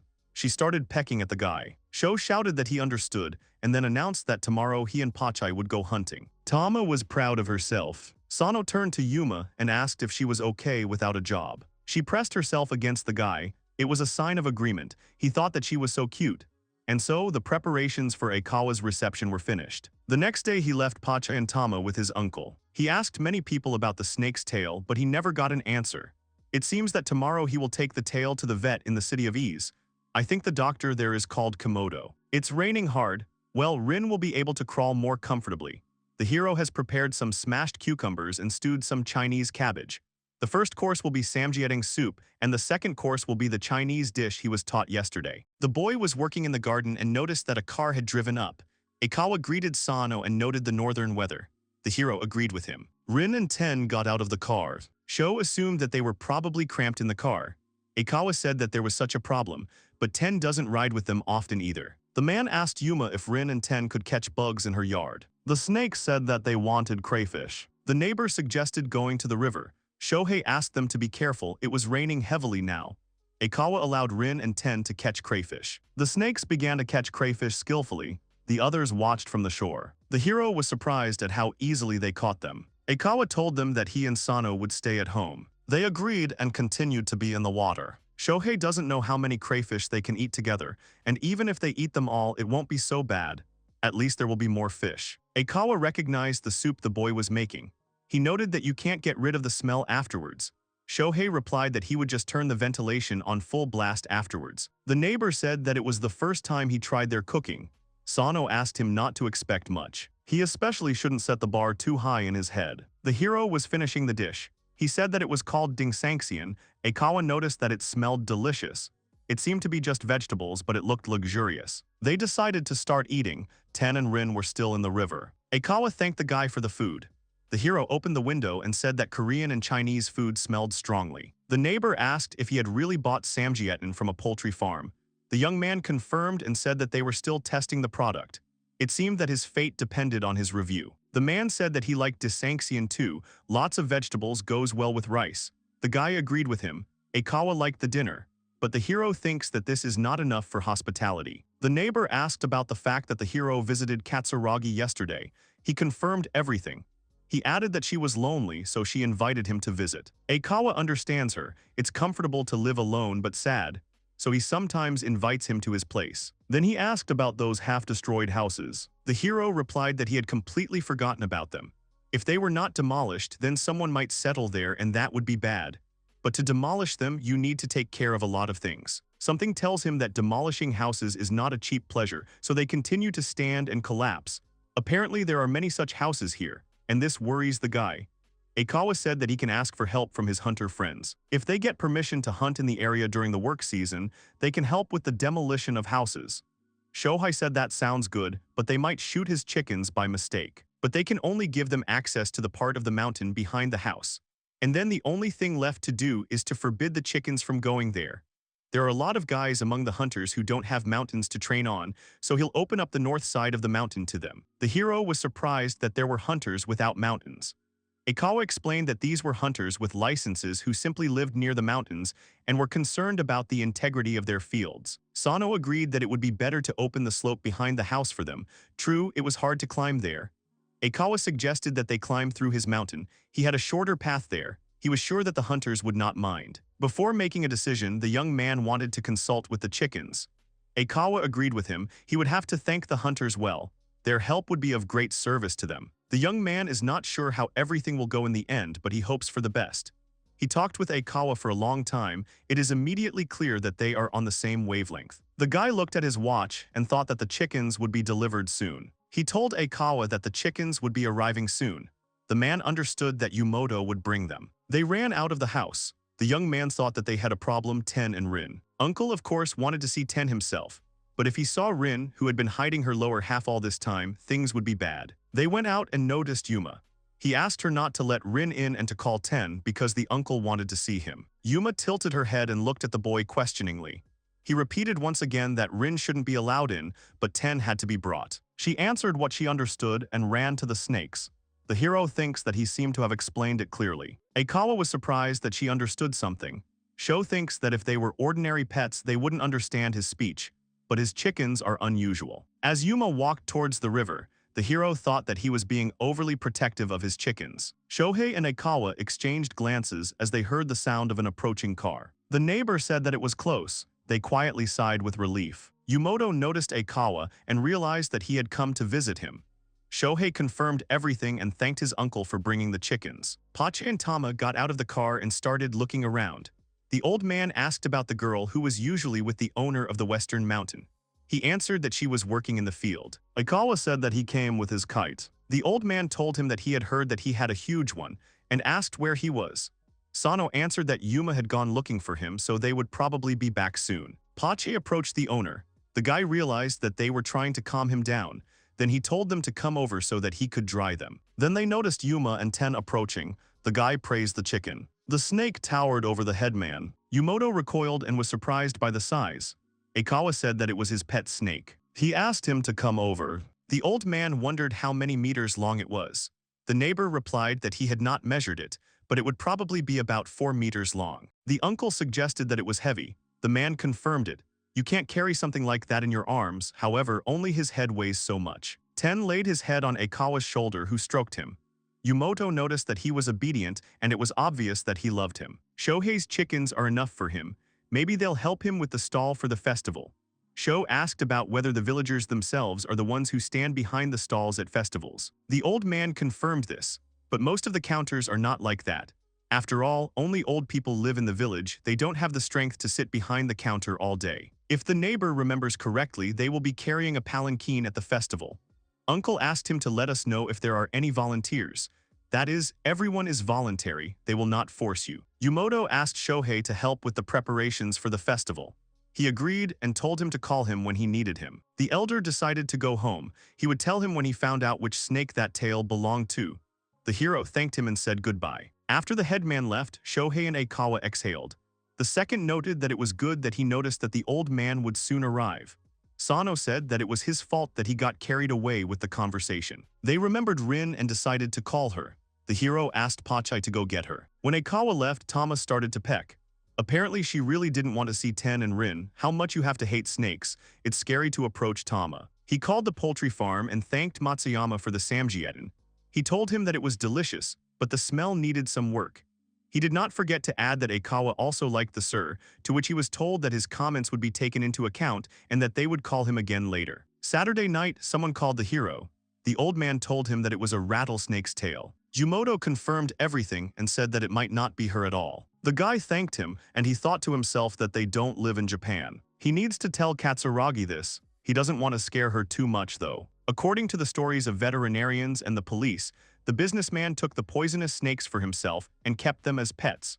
So how did it happen that they were so irresponsibly released into the nearby fields? It is unlikely that the entrepreneur could have foreseen his death, but he had to think about what would happen to the snakes when he was gone. Of course, the chickens could peck him to death, but they too are not eternal. On the one hand, these snakes grew up in a room environment and then they were left without an owner. You think about it and you feel sorry for them. What will happen to his chickens? Then he shouted the names of the chickens and said that he would live for a long time. But they just turned away. The guy thought that it was somehow cruel. And only Yuma pressed herself against him. He shouted her name and hugged her. Only she understands him. It always seems to him at such moments. But Pochi and Tama should understand too. They ran up the mountain to vent their anger. Thanks to them, there are no more animals in the area around the house. He used to see raccoons and wild boars, but now they are nowhere to be found. Then the hero noticed movement in the bushes and got scared. However, it was Pochi with a snake in his beak. The guy told him to eat him. He and Yuma slowly walked around the fields, looked at the river and assessed the situation with the road. The guy understands that they need a fence with railings. But since this is his territory, he must buy everything for it himself. Shohei told a nervous Katsuragi about the snake's tail. She called him and started screaming into the phone about what they should do now since it was a rattlesnake. The young man moved the phone away from his ear so as not to go deaf and asked the girl to calm down. He told her to just stay close to Tatsuki and everything would be fine. And they would hardly help her with the snakes. He told her to try to persuade Tatsuki to look for them for her. She replied that she would try to talk to him and thank the guy. The hero is helped by chickens, but he can't send them to Katsuragi. This is Tatsuki's territory. No matter how much the girl wants it, the reptile won't allow anyone to interfere with his territory. Mia is very sweet, responsible, and kind. Everyone around her loves her. And she herself does not cause problems for anyone. It's just a pity that such an ideal Katsuragi does not see anyone in him. The guy became sad and began to think that he didn't need love and weddings. Suddenly, Aikawa wrote to him that he was grateful for Friday and that they had quickly taken Rin away from her uncle, although it wasn't something to be thankful for. And anyway, Rin wasn't the only one who was so strange. It was good that the chickens were there. Whatever the case, he hoped that they were living their best life. The chickens had almost finished all the work assigned to them. All that was left for him to do was wait for the end of the rainy season. The chickens are working and the weather is still the same. It rained for half a week and then there were cloudy days, but in the mountains it rained every evening. The climate here is different from the one below. The problems began when the chickens were working their last shift. The hero went to the village to buy groceries when he remembered that his chickens were working in the fields nearby. He hadn't seen Pochi and Tama working for a long time. He thought about it and stopped the car. He saw that the chickens were working. There were also children there. The hero watches and understands that just a little bit more and Pochi will hit the child with the tail. Unfortunately, that's what happened. Because of this, the child fell into the water. Some woman screamed. The young man ran to help. He asked about the girl's condition. She said that she was fine and laughed. The hero felt relieved that she was laughing. The woman spoke rudely to the hero. He apologized for his chickens. She asked him about the fact that he was the owner of these chickens. Shohei confirmed everything. The stranger asks the boy what he was thinking when he left the care of these huge chickens. They know that they are here to exterminate snakes, but because of them they cannot work in the field. Sano told them to try not to approach them. She continued to scream that it was because of them that her child fell into the water. Shohei noticed Yuma's angry look and mentally asked her not to start pecking. The boy started saying that it was his own fault. He came up to Pochi to play. The other children supported him. It was their own fault that they didn't think about how long Pochi's tail was. The girl hugged the chicken and apologized to him. The woman shouted that this did not change the fact that he was dangerous. Shohei bowed, said that he was truly sorry and that he would listen to her words. And he himself thinks that in such situations any reaction will be met with hostility. All he can do is bow his head to resolve this conflict peacefully. Then Yumoto came up and noticed Pochi's popularity. The woman's husband was next to him and noticed that the main character was bowing to her and asked what had happened. Looking at them, Shohei realized that they were a young couple, and it seemed like the girl was explaining something to the guy. The man called his son Makoto and told him to go wash up. He suggested the same to the main character. Sano invited the boy to go with him. While they were washing up, Yumoto and Makoto's parents were discussing something heatedly. The boy noticed this and apologized to the guy, because it was all because he wanted to play with Pochi. Shohei smiled at him and asked him not to approach Pochi while he was working in the future. Here they noticed Pochi, who came to find out how the boy was. He came to visit Makoto with a girl in his arms. He just stared at him, and yet his chickens are kind birds. The boys thanked the hero and noted that his mother was so nervous. The boy agreed with him and said that that's what she's a mother for. His chickens are so huge. The boy asked if they would be sold at the summer festival. He wants one too. Shohei approached the boy's parents. The woman bowed and apologized to the boy. He got nervous and said that he should apologize. The man also bowed his head and said that their son was to blame. They were really sorry. After all, he was helping them get rid of the snakes. Sano said that his chickens were really big, even frighteningly big. The main thing is that their son didn't get hurt. Yumoto turned to the children and explained that the chickens were working now and asked them not to approach them. They were looking for poisonous snakes. They needed to be exterminated. It was dangerous here. The children understood the old man but still continued to talk to Pochi and Tama. Sano said that Makoto seemed to be unhurt, but his parents could still monitor his condition. And he also asked to tell the children not to stick to the chickens. They have very long tails. Everyone started discussing whether his chickens were normal at all. But then the conversations quickly died down. In the end, even that girl was smiling. Naturally, mothers worry about their children. No matter how much you explain to them, of course they will be afraid of the appearance of huge birds on their territory. Maybe the boy should go to village meetings too. The hero turned to the old man and asked if he could join the general gathering of the village. He looked at the guy seriously and then said that he would pass it on to everyone. He should have done this a long time ago. The people in the village treat him so well that he completely forgot about the peculiarities of his chickens. He should be much more careful. One of the children approached Sano and asked permission to play with the chickens. He replied that they could, but only after they had finished their work. He looked at the chickens, and then Yumoto said that they were done with work for today. The children rushed to play with Pochi, Tama, and Yuma. Makoto, having changed his clothes, also wanted to play with the chickens. Someone said that it was good to have children. The hero agreed with this and added that children were the flowers of their lives, and then these flowers had to be looked after. The boy didn't know that the children liked his chickens so much. Yumoto replied that it was because he didn't go down the mountain very often. At first, the children were afraid of the chickens because of their size, but the next day they were best friends. Yes, and it seems that children themselves are interested in them. Every day they ask about where to buy such chickens. But the hero didn't know. Upon their return, they always went to patrol the mountains as if nothing had happened. Yumoto said that when the chickens finished their work, the young man could let them play in the field with the children at least once a week. They would be happy. Shohei noted that it was a good idea. Since the kids liked the chickens, they could let them out sometimes. Only once a week was too much. Yumoto and Shohei turned around hearing a girl scream.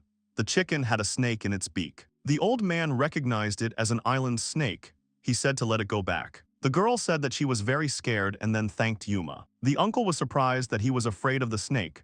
She answered that a snake is still a snake, and snakes are scary. Then she asked Sano's opinion on the matter. He agreed and added that his chickens catch not only snakes but also vipers. The children were surprised that vipers were crawling on the mountain. Makoto asked why the young man lived on the mountain.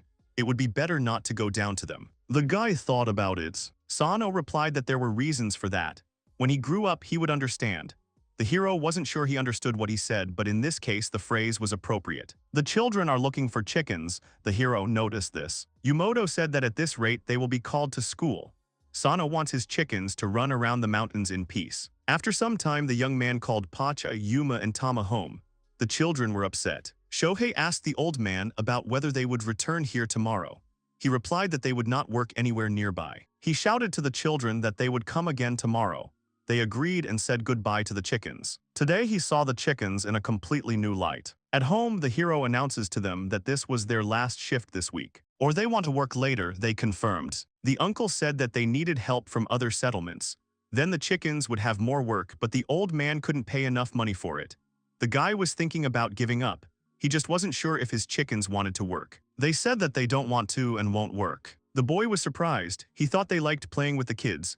But Pochi and Tama said that they liked the mountains and Yuma liked Sano. Shohei realized that Yuma seemed to like being with him. Pochi and Tama are trying so hard, even though they like to walk in the mountains. He asked them if he should stay with them in the mountains. Pochi and Tama turned away. The hero thought he was going to cry. In the morning, the boy came to the old man. They greeted each other. The hero approached the man about work. He explained that the chickens were tired of her. He replied that the main thing was that the chickens did not press, he would refuse them. The guy thanked him. The man asked the boy if he was sure he wanted to go to the meeting. He confirmed and asked if there was any problem with that. The man himself is not against his participation since his chickens caught snakes.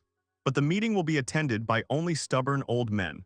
They are also not against his participation, but he is not sure that they will let him speak. He is a stranger to them, what good can they tell them? He told him to prepare for the fact that he will not be welcome. And if he can't, it is better not to go at all. The hero answered that everything would be fine. He should visit them at least once. The meeting is on Saturday evening. Apparently they will talk over drinks. He doesn't even know how the chickens will cope without him. He doesn't think anything will happen if he leaves them alone for one evening, but it's still a bit unsettling. Aikawa offered to leave them with him, but the problem was that Tama would hardly agree to spend the whole year in the company of snakes. They would start fighting, so he refused the offer. Last time he was with the chickens, so there were no problems with spending the night. He told the hens that he would need to talk to his uncle on Saturday. Most likely, he would stay with him overnight. He asked what they wanted, to stay on the mountain or to go to his uncle. The chickens looked at each other. Tama said that she wanted to stay on the mountain, but Yuma and Pochi wanted to go together. The boy thanked them. It was no wonder that Tama wanted to stay on the mountain and Pochi and Yuma wanted to go with him. He told his uncle that he would come with them, to which he replied that it would be even better this way in the future. That was the end of Friday night.